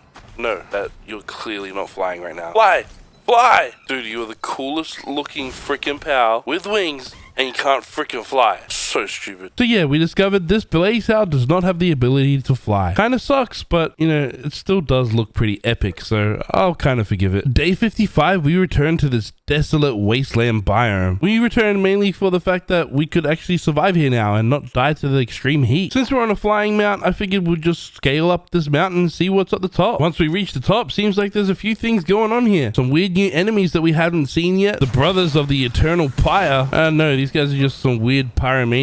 And there was lava, a lot of lava. Kind of makes sense for a volcano kind of island, I guess. We eventually made it to another Syndicate Tower. Honestly, we saw it in the distance, and we know that most Syndicate Towers always have a fast travel beacon close by. This way we could unlock it and make sure we can get back to our gear in case we do die in this scary, desolate land. They call this place Mount Obsidian. I call it Mount Thank You for the Free Eggs. Like seriously, this whole place is scattered with all these large scorching eggs. I peeked over the side of the mountain, and this kind of looked interesting. I mean, if you see an oasis in the desert, surely you should go and investigate, right? right? Dude, I don't know what's going on, but there's so many eggs just scattered around. This place was just like another kind of desert full of dew muds and other creatures, which we'll discover shortly. We went down to the beach and discovered some shipping containers holding nothing else but, yeah, an egg. I had a quick peek at my map and noticed that there was a fast travel beacon close by. This is where we discovered Fisherman's Point, which seems to be another little town or settlement, or what would you call this place? There's different merchants and everything here. Power merchants as well. We're now back at base, but I wanted to check my map to see what we had explored in this new biome. Seems like there's still a lot left to explore and check out. Day 56, we admired the visuals of the volcano biome. Then we continued on exploring this area, only to discover a new area that had some castles and stuff in it. So of course we had to go and investigate. Maybe there's gonna be some different and new pals down there. There really wasn't. There was just still the same fire types really, and those weird pyromaniac enemy types. Oh, get yeeted, bitch. But yes, this whole grassy area and castle area is still connected to the volcano biome and still holds some of these fire pals. This Pyrian I tried to capture, it didn't want to come with us. Hey, you don't want to come with us? All right,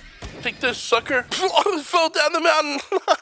We ran into a couple other one of these Pyrian fire horses, and I caught one. Our first one. I actually thought I had one before this, but no, I didn't. This is the first one we caught. Next, we found these pillars that seem to have things on top of them, like this effigy. You know, it was kind of weird, but we got raided by these big jelly dinosaurs. Remember the Relaxosauruses? Yeah, they came in to party. It was a pretty wild time while they were here, though, and it was all over in just a flash. These guys didn't stand a chance against my pal army. Day 57, I hopped on the back of my van worm and ventured on over to some unknown, undiscovered territories. This whole island hadn't been discovered yet, but it seemed like such a big landmass. Once I arrived though, I realized why this place was so far away. This is definitely the endgame area. A lot of the pals here were such a high level, but there was also some pretty interesting places here. Like this old ancient building kind of thing had a bunch of chests on it with really decent loot here too. And from what I've learned in the past, if it's a high level area and there's some eggs there, pick them up because there's a good chance it's going to be a decent egg. This whole time I really wanted to find the fast travel. I was kind of scared of this area and didn't want to die. We did return back to base with a bunch of frozen eggs, so I built another incubator because we just keep finding all these eggs and I really need to hatch them, especially these blue huge eggs. I then traveled back to the volcano area. Again, a large part of this game right now is exploration for us. I feel like as soon as we have a better understanding of the map and where things are and where the certain pals are, we should be able to progress a bit easier. And the more fast travel beacons we could find, the better. This place even had a skill fruit tree right nearby, and also seems to be a spawn for the incinerams. I wanted to capture him, but Van Worm wasn't really having it. Day 58, we came back to this big, scary, high-level island. This place just made me hella curious, and I knew we could find some pretty decent eggs here. Bro, huge frozen egg? This better be a beast of a pal. I mean, you can just collect so many eggs in this game that it's kind of like the lazy man's way of capturing pals. Also, saves you on making spheres too. And randomly, I saw a hooded figure just staring out over into the snow. It was the creepy smile guy, the Black Marketeer, and he was selling some pretty below average pals, which is kind of surprising for the area that we're in. Dude, these are the only pals that you got?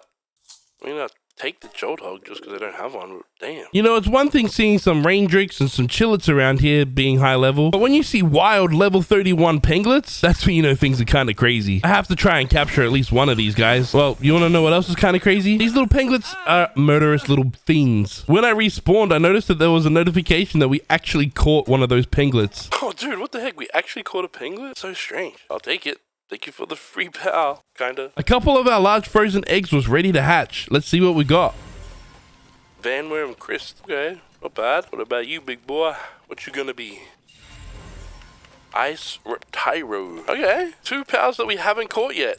That's pretty decent. Yeah, let's go. Next, we went to the Mount Obsidian Oasis and spotted a Fangalope just chilling by itself. So I sent my Warsect out to go and fight it, except it kind of ran away. Then I jumped off this mountain and started gliding. Everything was going really, really well until I remembered you needed stamina to be able to climb up cliffs. I returned back to Fisherman's Point to go and collect my stuff, as it was the closest fast travel to where we died. We started to burn up, but we made it to our gear just in time. Really, we had plenty of time, but yeah, we still made it to our gear. When we returned back to base, this huge scorching egg was ready to hatch. Yo, Blazehound knocked? Let's go, that's freaking sick. I didn't realize until now, and I don't know how long this had been going for, but we needed to get 2 beds down for 2 of our pals. I kind of forgot about that whole thing. Day 59, we wake up from our bed and ran out of our house with our gun in our hand. Straight serial killer vibes. I then fast traveled straight back over to Mount Obsidian with the goal of exploring this whole area. Well, more of it. I also wanted to catch me some more fire horsies, except we got kind of overwhelmed overwhelmed and there was a bunch of fire horses that really weren't happy that I was trying to capture them. Yeah, so I died to passively being on fire. It's okay though, because I returned completely naked with no fire protection on, and I died. Yeah, to say I was frustrated is putting it lightly. Before heading back to go get our gear, this large frozen egg and a huge frozen egg was ready to hatch. Wompo. Oh, I don't have a Wompo yet. Nice. That's a cool one. Oh, Ice King Pucker. Bro, that's epic. I didn't even know there was an ice version. All right, attempt number 2 to go retrieve our goods. This time I flew all the way to my gear and didn't get off my bird until we had our gear. Because maybe when you're naked and you touch the ground, that's what set me on fire. We'll never know, but we will catch ourselves some flame bells to hopefully get some extra levels. Day 60, we came back to visit the big electric panda, Missandra Lux. We're high enough level to actually attack this guy and try and fight him and capture him. Dude, this guy kind of chases you like a creepy freaking pedo. Like, come here, kids. I want to play. I'm a cute panda. Dude, no you ain't. Our blaze howl was really holding things down and making capturing this Missandra Lux kind of possible. Well, that was until Missandra Lux decided to bring out the big guns and kill my blaze howl. It's okay though, because our Ice King Pucker came in to help out. Straight body slammed this big panda. And again, once it was weak enough, we attempted to capture this Missandra Lux. Failed the first time, but secured this panda on the second try. When the sun started to go down, we went over to the snowy mountains, mined some of the coal that was here, attacked a sleeping foxicle and caught it. But the coolest creature that we found here was this Kitsun. This is a fire type that seems to only spawn at nighttime in the snow areas, and it's pretty damn strong. Of course, I had to try and capture this thing. Once it was weak enough to prevent it from dying, I made sure to bring back my van worm. We missed the first opportunity to try and capture this creature, and we're also running out of time because it was so damn cold. I threw another sphere at it and died myself. But we also heard the noise that tells us we actually caught this Kitsun. And because I'm a complete idiot, I went back completely naked in the middle of the night in the snow area to try and get my stuff back. Obviously, that didn't work. Day 61, we placed in our next factory, the weapon line factory. This creates, well, weapons. It can now craft all the same weapons that we normally can, but later on, it specifically is the only way to be able to craft like shotguns and machine guns and stuff. I'm either crazy, brave, or stupid. Or maybe I'm a mix of all of them. Because yes, we are going to fight the next Syndicate boss. Ooh, creative cutscene, barefoot woman. Oh, we got a cute hippie. Gonna fight you, huh? Whoa! Okay, that was rather aggressive. These cutscenes are wild, bro. Lily and Lylene. Holy crap, 69,000 health points. I don't like the chances of this one. 69,000 hit points, this might be pretty tough. But my Van Worm is a fire type and Lylene is a grass type, so we do have the upper advantage. I actually decked out most of my party with fire types. I assumed because it was in the snow biome that this would be weak to fire. I just didn't think it was going to be a grass type. We got Lily and Lylene down to under half health with over 5 minutes to go. We might actually have a good chance of defeating this boss. I then got my Blaze Howl out. Being one of my strongest pals and rideable, I figured this was going to be our best shot at actually finishing the job. I mean, that was until Blaze Howl died. It was right about now that things started to go really downhill. Azeroth was one of our only pals left alive and kind of wasn't really doing enough damage. Time was starting to run out. I had no ammo left, so I could only poke it with my spear. My Azeroth died and I quickly followed. Well, we learned that we weren't quite ready for Lily and Lylene right now, but we have a fair idea on how to attack this boss. In other news, we upgraded our power box space level. That's something positive out of today at least. To try and redeem my confidence, I went over to another world boss, specifically this grass type, Petalia. Because yeah, if I can't beat Lily and Lylene, I could definitely beat this Petalia. I mean, we are a significantly higher level. And I have hyperspheres that don't seem to work. Let's try that again. And I have hyperspheres. Freaking hell. And I have hyperspheres. Yes. That worked. Yeah, no, yeah, I knew it was gonna work. You know, nothing excites me more than that sound that you can hear in the background. Yes, it's a shiny. And of all things, a shiny dire howl. Something that we can get 100% capture rate on. Dude, no way. We got a shiny dire howl. That's freaking sick. And if you remember from earlier, we have a saddle for the dire howls, which means we are now riding one of the largest dire howls in this entire game. Day 62 and we're only level 35. We really need to get a move on progressing. That's part of the reason why we came over to this boss, Relaxosaurus Lux. Him being level 31, I figured we're gonna get some pretty decent experience points from either killing him or capturing him. Preferably capturing him, which we could have done if our Kitsun wasn't so damn powerful and absolutely murking this kid. Ah, Kitsun, bro, we're trying to capture him. We're now back in the desert, attempting to kill some Tokotokos. These guys are crazy dangerous though. They get so close to you that they Yeah, well, they kill you when they straight kamikaze your ass. I think it's safe to say we learned our lesson with those little toucan dudes. And there's plenty more other pals out here that we can try and capture. And I mean try, because goddamn, none of these freaking guys want to stay in the spheres. Like, this guy was just being so damn stubborn. Like, he really wouldn't. Oh, no, he stayed in the ball this time. Robin Quill Terra, a pal that we had not caught yet. Speaking of pals that we haven't caught yet, we haven't caught the Sophant Terra either. And we probably won't if people keep killing them. Ah, another one got freaking killed.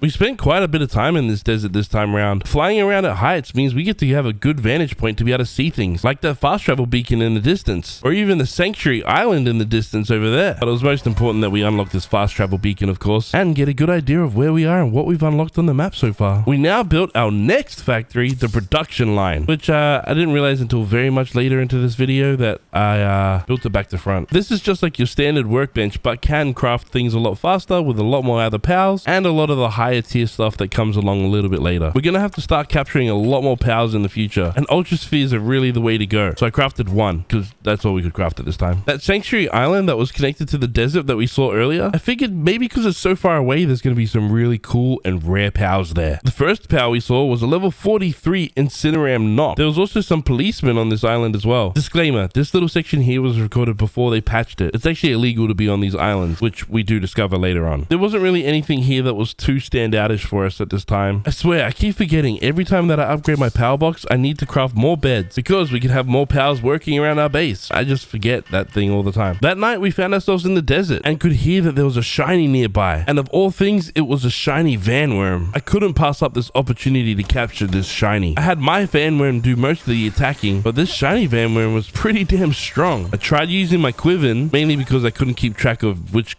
vanworm was which, but having two pretty high level vanworms made it really tough for me to keep track of what was happening. That's why I didn't see this coming. God damn it, where the frick did that even come from? The following morning we went back to go get our stuff, except it was so damn hot that yeah, we didn't make it the entire way and died. Oh no, I didn't even realize that was happening. Bro, did we just go through the mesh? We then tried again, but this time we waited a little bit longer back at base so our health would regenerate a little bit more. But our health was dropping rapidly, and we only just made it to get our gear back in time. Just in time to run into a pack of Incinerams. I sent my Blaze Howl out to go and fight these guys because I wanted to capture them, but then I had to go AFK really quick. Something IRL happened that was kind of important. The Incinerams obviously took advantage of this. This time before returning to go get all our stuff, I made sure to have some heat resistant armor. We got our stuff pretty easily this time. I then fast traveled to a point in the map that didn't have a lot of the map discovered yet, as I really wanted to discover more of the map, obviously. And this is where we came across some Gobfin Ignises. These are the fire type Gobfins, and I had to add them to my collection. Two of them, I mean, they were 100% capture rate, so I had to. Actually, let's make that 3 of them. They're freaking everywhere around here. We searched around and explored more of this map and realized that there's a legendary pal around here. Say hello to Jet Dragon. Bro, this name kind of sucks, but I suppose it's accurate in a way. Yo, stay away, dude.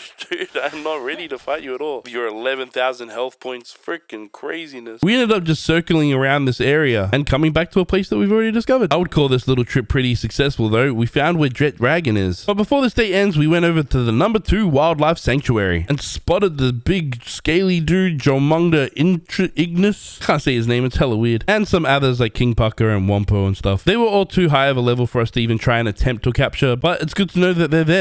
Day 64, we went out to go find ourselves another boss that we haven't fought yet. Elfredran. Weird name, but yeah, it looks like it's a wannabe kind of dinosaur fairy. I'm not really fighting these guys in any kind of specific order. I just kind of see them on the map and then go after them and then try and capture them before they try and kill me. I caught this dinosaur fairy and then noticed there was a dungeon right there. We are the appropriate level, so we went in it. Well, we're way above the level of most of the guys in here, so we destroyed mostly everyone pretty quickly. So instead of playing around, we just went straight to the boss arena, which had the boss Gory Rat. I actually kind of like this pal a lot, and it was nice to be able to get the boss type. I had to go AFK again quickly. Thankfully though, it wasn't for that long, so I could come straight back into this fight. And sometimes I find it easier to capture some of the creatures rather than actually kill them. Also gave us an opportunity to level up too. But this is also when we first encountered our first major bug. Where did he go? Just disappeared? Gory Rat, where you at, man? Where you at, bruh? Dude, it's gone. He keeps popping up, but must be around here somewhere. Maybe if we run out and run back in, he might like come back. Hopefully that was far enough away so he can render back in. And we can't exit, so we're kind of screwed. This is all weird. This time around, we went further back into the cave than we did before. And then once we started returning, all the gory rats were back and back at full health too. Higher level as well, which is kind of weird. This time around, we cleared out the other guys quite easily, and then it was just us and the gory rat boss. But then it happened again. It looked like he's meshed underneath the world. He eventually reappeared stuck in the map like that. Quiven did some tornado thing and then he came outside. Waited for my chance to try and capture him. Didn't work the first time or the second time. Then he was dangerously low on health. I tried one more time. 73% chance of capturing him. 88. 100. God damn it, that was such a pain in the ass, man. That could have been done so much easier. Since we leveled up, we could now craft a special saddle, the Quiven saddle. Yeah, now we can ride our Quiven. The moment it was crafted, I couldn't wait. I was way too excited to be able to ride this majestic dragon. It's not super fast or amazing or anything like practical, but it's a freaking dragon and we get to ride it and fly it. It's pretty hard not to be excited about this. Day 65 and it's world boss fighting time. This time we're fighting the grass speedster, Verdash. Dude, why are you walking like you all that? You ain't all that, son. My blaze how about to burn you to death. You're a grass type, he's a fire type. Yeah, take this. Poke. Poke. Poke. Oh, ouch. I'll keep this one pretty straight and simple. Our blaze how did a heap of damage to him. Left him with only 56 health points with a 13% capture rate and still managed to capture this world boss. I don't show this part a lot, but I need you guys to recognize that we do come back to this iron farm a lot. One of the mistakes I realized I made in this playthrough was leaving the harvesting rates at default. I can't forget we are on a mission for progression and I want to capture basically every single pal in this world, which means we need to get this Relaxosaurus Lux because last time we accidentally killed him and didn't capture him. This time I played my cards right and we're a much higher level, so the capture rate is a bit higher too. I mean, 92% is pretty nice. Ooh, oh, we weren't going to get that for a second. Over the next couple of days, our main focus was trying to get some levels. Being stuck in this mid-game was kind of annoying. Since I'm playing on completely default settings at this period in time, progression is kind of slow in the mid-game. I had a bunch of spheres and some lower level spheres, so I just went out and tried to capture everything that I possibly could. Again, so I could get that juicy bonus experience points and fight certain bosses that were roughly around my level. Because whether you capture them or defeat them, you do get some pretty decent experience points. Side note, I did get to bully this Pen King and get my revenge from him beating our ass earlier. If I was able to enter their arena and they were spawned in, I would fight them and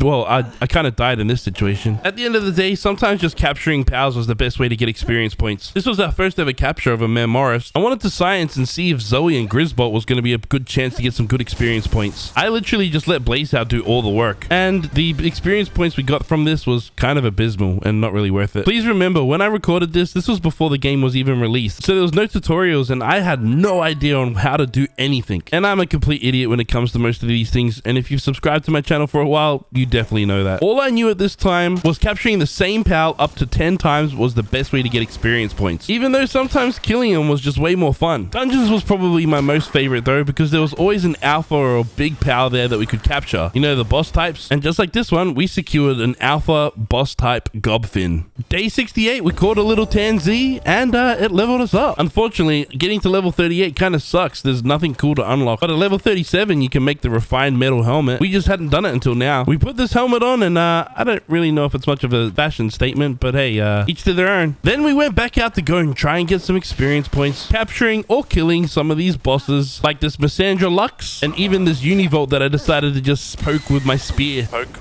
poke, poke, poke. Poke you in the butt. Oh, in the butt.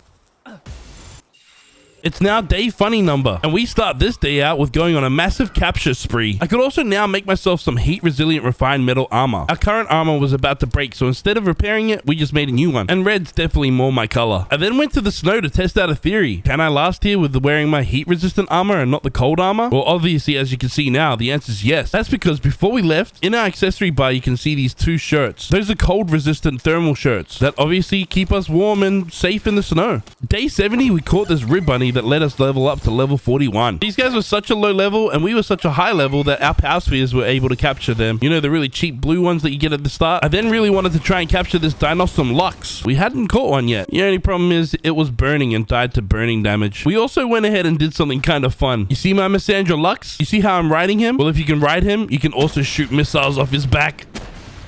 This thing is freaking hilarious. Although I can't see, this POV kind of sucks. Is this even working? I don't even know. I had only just now remembered that there was a man forest that I had not fought yet. Remember this guy from like the very beginning in the very start area? I fully forgot about this guy, even though we do see them around our base and stuff. I just forgot that there was a boss around. My Blaze Howl being a fire type, man forest being a grass type, made this battle kind of easy-ish. It was just when he focused on me, he kind of kicked my butt. Try and capture him, but I was a little late. Blaze Howl kind of did the job already. Dude, the egg is floating. It's God's egg. Jump. Oh yeah, we yoinked it.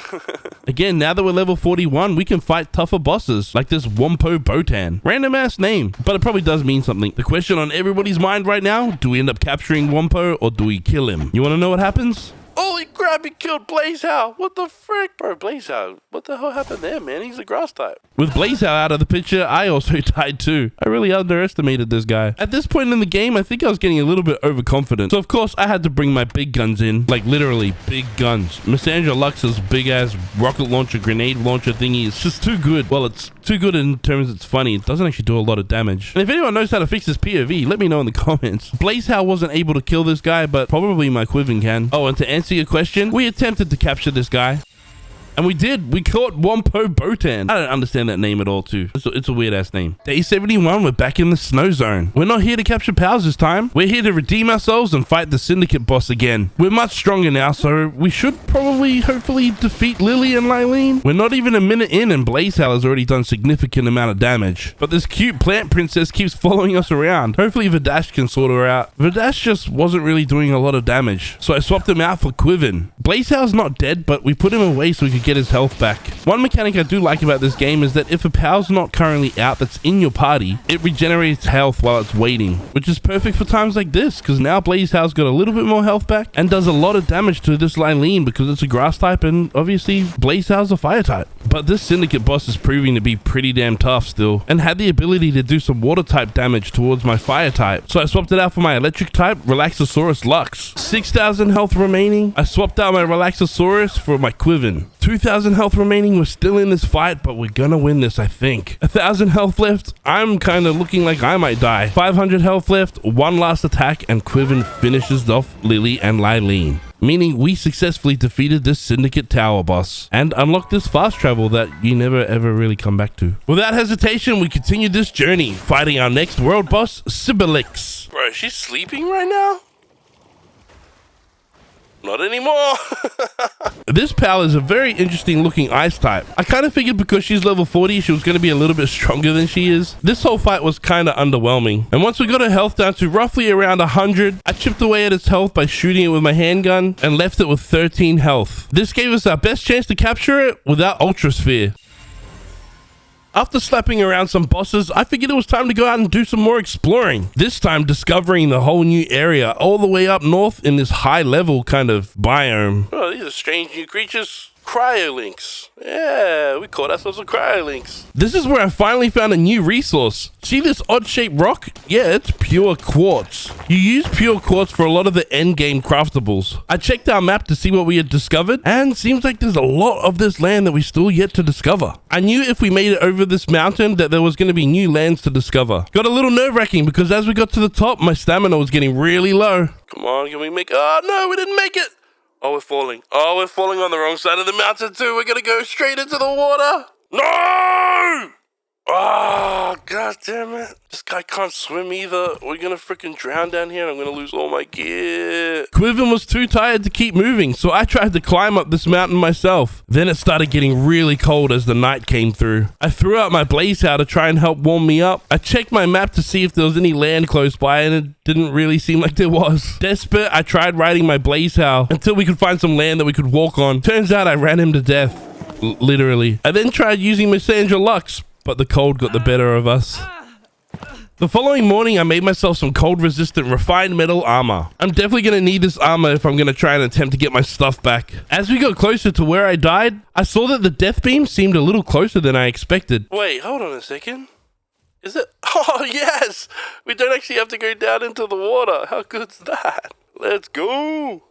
Give me my stuff back. From here, I went up the mountain, but I think I took a little bit of a safer route this time. And I was a little bit more patient, making sure to conserve our stamina. Knowing that there was a Syndicate Tower right there, I knew that there had to be a fast travel beacon around. I looked over this new land that we haven't discovered yet and realized there's a lot going on down there. There was also a bunch of eggs on these pillars. So of course I yoinked a bunch of them. We then got to the peak of the mountain, checked our map, and yeah, it looks like we need a little to discover a bit more. And you know how the Syndicate Towers have the fast travel beacons on top of them? I was curious to see if I could unlock it without actually completing the Syndicate Tower. The answer is yes. Yes, you can. Kind of weird. I don't really know the whole point of these fast travel things now. Day 73, we got raided by some demonic fire type pals. Incineram being one of them. And Incineram's one of my most favorite pals. So of course, I had to try to capture it. Oh yeah, another Incineram added to the collection. The rest of this day, we just went out and captured random pals. This is the more grindy side of this game, repetitively having to capture multiple versions of the same pal. I mean, capturing pals is a lot of fun, but personally, I really wanted to try and capture this guy. Imagine having a freaking minigunner at your base running around like crazy. That'd be sick. I tried a bunch of times, but in the end, it didn't work, so I shot him in the head. Day 75, we prepared up a bunch of hyperspheres. To really get some progress done in this game, we're gonna need to go out on a bit of a capturing spree. You know what's kind of low-key crazy? That was the very first ever Vixie that I had caught. Are they kind of rare? I didn't think they were. But we're also at that kind of level that we can go to these Sanctuary Islands to capture some really rare pals. Thing is, it was at this point of the playthrough that they had patched the game, so when you're on this island, it is considered a criminal activity. That's okay though, because as the wise guru Ice Cube once said, the police, because I caught myself in the fella dran, because I'm the man with the plan. Then I captured the purple wing Violet, and then this golden deer with the name that I can't say yet. I'm sorry, I'm not really a rapper, but we did capture other pals that we haven't caught yet. And as we were flying on out of here, we got spotted. Oh, what the heck? Oh, the police are chasing us now? We have wanted level with trespassing. All right, you want to shoot at me, boy? Take that. Stab you in the butt. What do you mean assault? We just committed assault. Yeah, we already did crimes. Oh, wait, where did you go?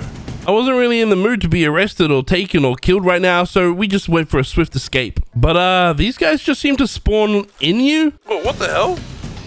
They're just spawning on me, the little cheaters. I had no clue on how we were supposed to escape in this situation. I flew straight to a fast travel beacon and teleported back to base thinking this would make our escape.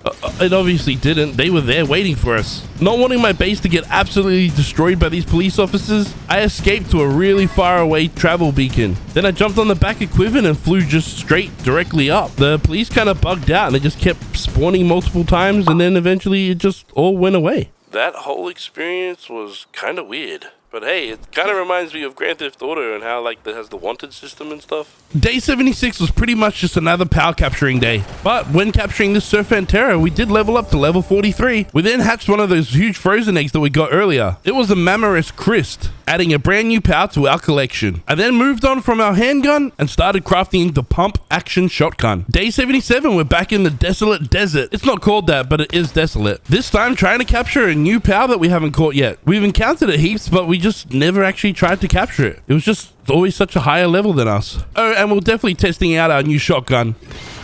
Whoa, that shotgun almost killed him. And there we go. New addition to our team, Suzaku. I then found myself enjoying this new shotgun way too much. Yeah, come here, Nightwing. Come here. Come and meet my little friend here. Take that, bitch. 4%, what the frick? What about an Ultrasphere? Yeah, 95%, that's better. Nice. One thing I'd like to do is try and collect all the pals in this game. And sometimes, if you can't find them in the wilds, you can always find them either at a pal merchant or obviously the Black Marketeers here. You also get the bonus experience this way too. Day 78, we went back to the very start area. There was a whole bunch of the starter pals that I still haven't collected 10 of. And they're 100% capture rate, so it was pretty easy to get a bunch of them. Since we were here, we had to fight this Mammoris again. 2 reasons we had to fight this guy. This wasn't actually for no reason. One reason, obviously I wanted to capture him. But the second reason, when you capture or kill a Mammoris, they drop high quality power oil and tends to be quite a lot of it. In this late game, you need a lot of that high quality oil because you turn that oil into polymer. Again, a resource that you use a lot of. I also don't know why it took me this long to do this. I placed down a furnace in my metal ore farm base. I should have really done this ages ago. I don't know why I didn't. It's kind of common sense, I would think. Also, there was a world boss that I completely forgot about. Yeah, this Violet. It's only level 38 and we're much stronger than it now. Anyways, because we are a much stronger level than it, it did make the capture rate a little bit higher, making capturing it pretty straightforward and easy. Day 79, we fast traveled up to the very high level endgame snow area. Being level 43, surely this area would be a great place to start leveling. Plus, I wanted to see if we could discover some new pals or, well, kind of anything out these ways. There's obviously a large part of this map that we haven't discovered yet. Also realized we went straight past the fast travel beacon that we haven't unlocked. Made it to the edge of this cliff, but we have fallen down one before, and then I think we learned our lesson the last time. I wonder if we can fly over to there. I'm just too scared to risk it, because if we can't make it there, I don't know if we're going to be able to get our stuff back. Look, it was really tempting to try and go over to that big tree to see if you could go there. I just didn't want to risk it. Instead, I mined some pure quartz and discovered the next legendary pal. Frost Stallion. Oh my lord, the dude has 11,000 hit points. That guy's going to smoke us right now. We're coming back for you, son. We're definitely going to come back for you. I have to add that we didn't forget about the fast travel beacon. We went back for it. Day 80 was a big resource grind day. Again, as we're closing into the end of this and getting into the late game, we need a bunch of resources just to get by. Starting with all this sulfur, moving on to the desert to get all this coal, and then to our iron farm to obviously get, well, a lot of iron. And all of those resources that we just gathered pretty much just created this, the production line assembly 2. Not only does that mean we can craft the real end game stuff, this also allows a lot more pals to work on things at once, so it speeds things up. Then we can make the best shield in the game, the hyper shield. Equipping this means we move from 540 shield to 1045 shield. That's a significant difference, and it's going to make a big difference in this game. Now we're pretty much going to be invincible, I hope. Day 81, we were farming these Marmorists. Not only for the high quality power oil, but the boss also gives us some pretty decent experience points. Yeah, dead.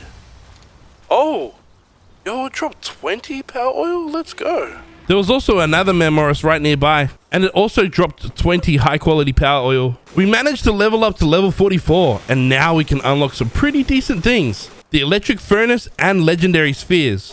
That's kind of all we could unlock because we didn't have enough technology points after that. I'd been collecting a bunch of these other kind of precious pelts and gems and whatnot, and I kind of never really did anything with them this whole time. Yes, we're getting raided, and I'm not really paying too much attention. I got other things on my mind. Like all of these things, I didn't know that they had no real purpose other than just to sell them for money.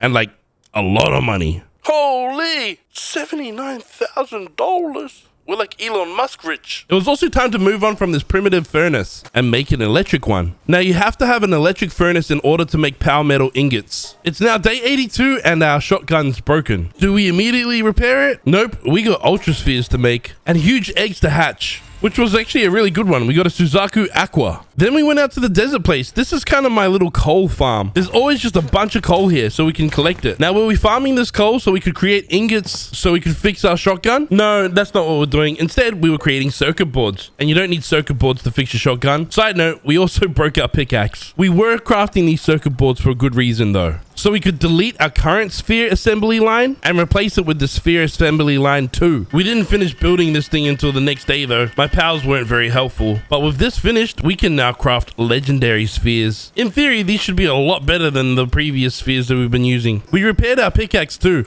Just not our shotgun. We now did another check of our power deck to see what powers we've caught and discovered. I noticed number 63, we don't even know what it is. Also realized we haven't caught ourselves a Serpent yet. We've got a Serpent Terra, but not a normal Serpent. Good thing the habitat thing tells us where they are. So later on, we went out to go find ourselves a Serpent. Apparently, they're just really close to this Gobfin area. Because we came here at night, they're just chilling, sleeping. Oh, and yeah, we repaired our shotgun. Just in time to rudely wake these guys up. Imagine getting woken up by a shotgun in the back. 99%? Bruh. Easy capture. There was a couple of Hellzephers around here as well. Not only did I capture them because they're pretty damn cool looking, the bonus experience was kind of what we're after as well. Day 85, we found ourselves heading back over to one of the Sanctuary Islands. Of course, if I plan on capturing all the pals in this game, and this is the only place to capture some of the rarer ones, I gotta come over here, even though it's criminal. Oh, what is that? Menacing. Oh, I'm coming back from... Oh, you're the big Garrett... you're Gondor Ignis. Okay. You're freaking sick.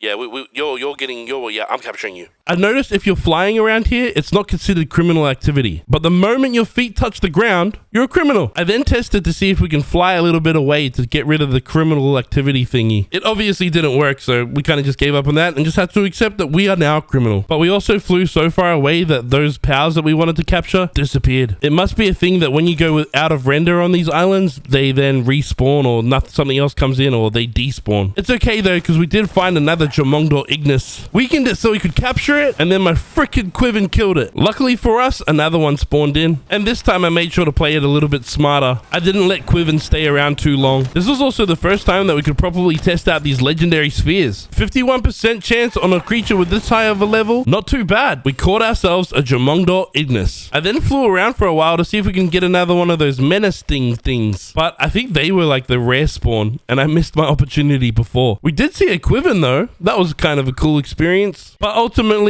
we were done here and it was time to leave. Back at base, I hatched this normal scorching egg. It was only a ruby, but something interesting happened. Instead of going into my power box, it just went out on the ground and I couldn't pick it up. Turns out we had captured so many pals that our power box was completely full. I didn't even know that was a thing. I did know one way to clear it up though was to be able to just condense a bunch of our pals. Can't hurt to make some a bit stronger and make space at the same time. I mean, look at how many freaking fox sparks we have. We caught that Jamongdor Ignis on the Sanctuary Island, and then I realized we haven't even caught the original Jamongdor. P.S. I know I'm probably butchering that name, but it just seems like the way you say it. Thing is, this guy's a level 45. It's not that we're too much like lower of a level, but I'm unsure if we're going to be able to complete this. Maybe my Missandra Lux being an electric type might be able to do it. Plus, these missiles are just way too much fun. This guy just gets yeeted all over the place. It doesn't do that much damage though, but it's funny. We were fighting away until Jamongtide hit us and did a lot of damage to me and absolutely just kept wrecking me on my own. I had to leave Missandra Lux to do all the work himself. Whoa, bro, dude, where did he go? He's just floating in the sky? Get back in there, boy. Come on, Missandra, you got this, you got this. Wow! Yeah! Now can you do that, but actually do some damage? Missandra kind of wasn't really cutting it at this point. So we got our Quiven out because it's probably our most strongest pal at this point. We got this Jamongdor Tide thing down to at least under half health. But then Jamongtide dropped one big lightning attack and killed me. Kind of weird that this water type has lightning abilities. I managed to return and attempt to get my stuff back. Oh, please don't turn around, dude. Please don't turn around, dude. Just want my stuff, man. Alright, we out of here. I heard some gunshots in the distance. I went over to go and investigate and saw a syndicate thug fighting these burly mercs. The burly mercs kind of did nothing and seemed friendly towards me at least. Don't worry guys, I'll sort this guy out for you. What's up, burly merc? Thanks for the help. The security around here has gone downhill lately. Yeah, especially those 3 vs 1 and you guys didn't do anything. Day 87 and our shotgun was broken once again, but this time we immediately fixed it. Well, for good reason too. Yeah, as you could tell, I want to fight another syndicate boss. This guy's like the leader of the Palworld police force. Meet Marcus and Phalaris. Holy crap, 140 something thousand health points. And we did 390. Okay. This is going to be an interesting fight. Indeed, this fight will be very interesting. I only brought 70 odd shotgun shells, and I think we're only tickling this Phalaris. I got my Blaze Howl out, and it really wasn't doing much. Then I tried my Missandra Lux, and I don't know if my missiles backfired or whatever, but yeah, obviously that didn't work. I think we are clearly not prepared to be able to fight Marcus and Phalaris right now. We'll have to come back a little bit later. Instead, we return to the Astral Mountains. You know the high-level endgame area? There was a boss pal that I wanted to go and fight and or capture. Meet the Fat Lamb Chop Ice King Pucker. We've already kind of caught one of these guys. Well, we hatched one from an egg, so I wasn't too bothered on being able to capture it. But it is still a boss type, so yeah, I did kind of want to capture it, but mainly I wanted the experience points. Knowing that it's a level 46, I knew that if we poked it in the belly like this enough, we could weaken it enough to be able to try and capture it. Even using these legendary spheres, the capture rate percentage was quite low. If you noticed before, it was getting really damn cold, so I had to get Blaze Howl out to keep me warm.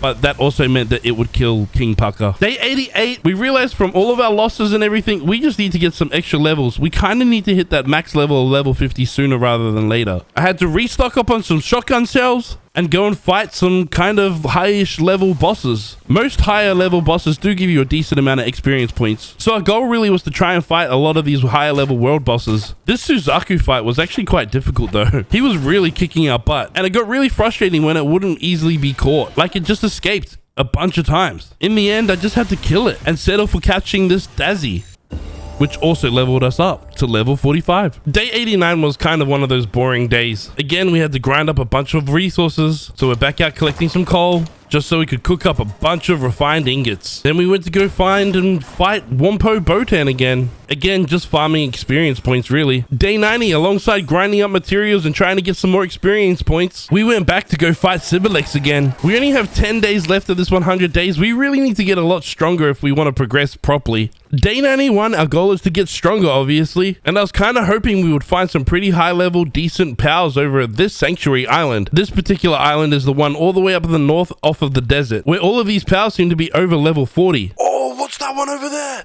Circ. I really didn't want the pal police to come and try and fight us, so I stayed on my van worm as long as possible whilst trying to fight this Circ. But eventually this just got too tough. I had to fight him on the ground, and with a better pal than my van worm. Oh, can we capture this guy? 100% capture chance, let's go! Yeah, we got ourselves an Circ. Lord of Lightning. Whoa, he's got some pretty decent perks too. I peeked around the rest of the island to see if we can see any other interesting pals, but in the end, I didn't really want to stick around too long. I wasn't really interested in having the freaking pal police follow me again. I also remembered we haven't actually discovered a bunch of this desert area. We did spot some legendary pals here too. Palladius and Necromus, some centaur knight types. I have seen it from up high and kind of looked like there wasn't really much going on. But as we were flying around, I saw a cave entrance. We went in to go and investigate and found a boss Dinossum Lux, level 47. So this guy is not only very strong, but should also give us some really decent experience points too, assuming we could catch her without killing her, obviously. God damn it, really wanted to capture that guy. I discovered this level 38 desert cave. Knowing that this is a pretty decent level cave, I figured it's gonna be pretty good, I hope. And it had some incinerams in it, so it must be pretty decent, and it seemed to be pretty different than the other caves that we've been in. Oh, this is new and different. I've not seen one of these kind of places before in any of the other caves. Oh, a different way down there. Holy!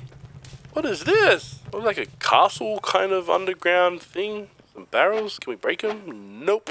We found our way to the boss arena, and there was a level 36 boss Piran. This is one really big horse. My favorite type of pal is definitely the fire types, so I really want to capture this guy, which is always easier said than done, especially when there's such a lower level than you are. But on the other hand, when you're a higher level, you do get a higher capture rate.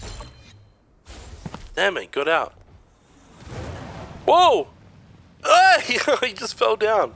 Where did he go? Turns out Piran here was just chilling in the water in the pools down here. Seems like an odd place for a fire type horse to be hanging out at, but it also turned out to be a pretty decent spot for us to be able to chip away at its health, significantly increasing our chance to be able to capture it and make it part of our family. Now that we leveled up to level 45, we can now unlock the assault rifle. The one gun I've been super excited to be able to unlock and have. It's just kind of low-key expensive to make, so we got to get our furnaces going. Also, now that we have electricity, I thought I'd make these street lamps. They might be an interesting addition to our base too, maybe. Day 93, we woke up and did all the standard chores around our base. Basically just collecting everything that all of our pals have been crafting. There's something hella cute about watching this Missandra Lux just chilling in this hot spring. We're coming up to the end of this 100 days, and the pals that I have here are pretty much going to be my team for the rest of this 100 days. So I think it's pretty appropriate to start naming some of these guys. Our Orsec, we're gonna name Zappa because he's electric, obviously. Blazehow, we're gonna name Blazy Boy. I don't know, kind of suits him. Verdash kind of reminds me of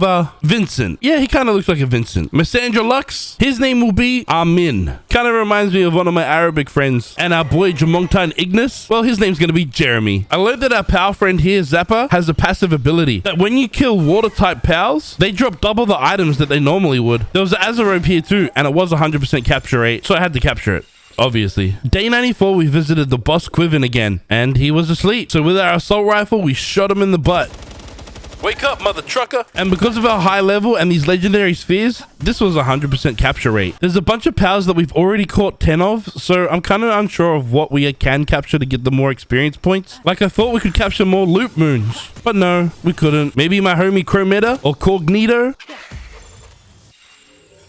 Oh, we can catch heaps of these. These chrometas are actually quite cool for this one reason. I shoot it, it teleports. I thought it disappeared, and no, it reappeared and then smacked me in the face. But I knew that these guys only spawn at night, so I had to take advantage of this situation, especially since the morning sun was rising. I remember trying to find Broncherry Aqua earlier in this 100 days. I just never thought to look for a cave, because there the big bastard is. It's a level 30, but I really want to capture this beauty. My Quiven is level 45, and I was kind of scared it might kill it really quickly. The bonus though, it was 100% capture rate.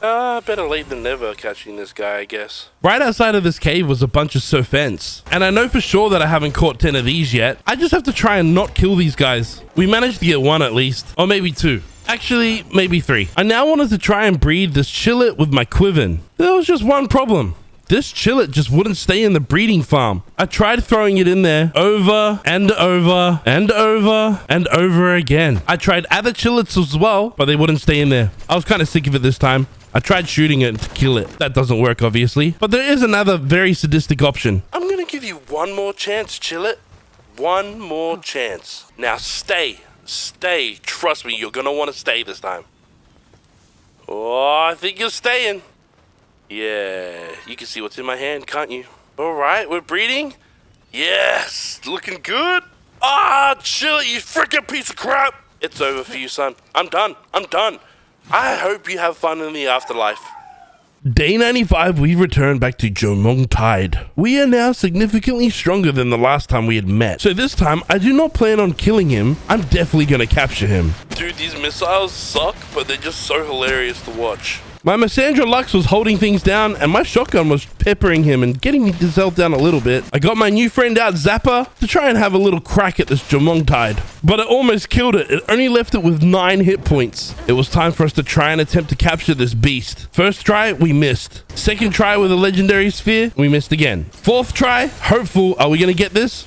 No, we're not. Fifth time, we've got to get this because he's about to kill us. 70%, 100%. We have now caught ourselves our very first germ on Tide, if that's how you freaking say it. I then headed over to the volcano area, well, at least the grassy part that's kind of near the beach. I wanted to do some more exploring and see if I can capture some easy pals around here. But there's kind of nothing going on around here, except we did find this huge dragon egg. That's the first time we found a dragon egg at all. Now, of course, I had to race straight back home and put it in the incubator because the huge eggs tend to take a long time to incubate. One thing that was strange about this entire area, there's no pals in sight. There are eggs and some chests around, but it's kind of strange that there's seriously no pals spawning at all. Day 96 was basically a Sunday, so we're going back to church. I couldn't increase my capture power this time, but I had a bunch of pal souls, so we could increase the power of our pal party. You might be wondering why I didn't have this kind of structure thing back at base, because I know you can make this altar thing. I don't even know what this thing's called. I just kind of figured it's kind of got no point since the fast travel leads you right here anyway.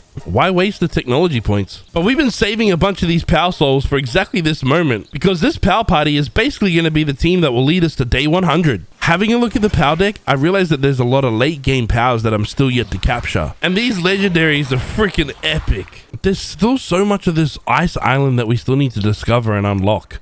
Now we're level 47 and we have a pretty stacked team. It's time for us to have a good look around this island. This little thing down here looks pretty interesting. Let's go and investigate. Oh, there's a fast travel beacon here. And a lot of freaking crazy bad guys. Better make sure to unlock this before we actually start fighting some of these guys, just in case. Okay, my assault rifle absolutely murks them. I continued to check around this area to see what we could find. We did score this huge damp egg, but then we found an ice cave. And level 45 is probably a perfect place for us to go and check out. I was so excited to discover some new pals in this cave, but the first pal we saw was a damn tombat. Pretty disappointed if you ask me. We continued on through this icy cave and ended up in a familiar kind of area. Oh, this is exactly like the desert cave. There was also a bunch of quartz nodes down here as well. We had a lot of space in our inventory, so I figured we better just stock up on this anyway. One interesting pal that we found was definitely the ice reptiro. We entered the next room, and that's when we discovered a pal that we've never seen before. Lunaris. I really wanted to capture this pal. It's just so interesting. I ran out of ammo, so weakening this guy without my pals was kind of hard. To make things worse, these tombats came in and started wrecking me. I had to bring my Quiven out because I was afraid I was going to die to these guys. And unfortunately, this Lunaris got caught in the crossfire. It kind of sucks, but it is what it is. Luckily, though, we did find some more Lunarises, but they kind of ran away from me. Hey, come back here. Come back here. I just want to capture you. I don't want to kill you. Oh. Where are you guys going? They ended up leading me all the way to the boss arena, where we discovered the most powerful and largest ice reptile I've ever seen. This battle was pretty straightforward. I considered capturing him, but I couldn't really be bothered at this point. We got some amazing experience points from it though. But all in all, I think that was a pretty successful cave run. I just really want to get myself one of those Lunarises though.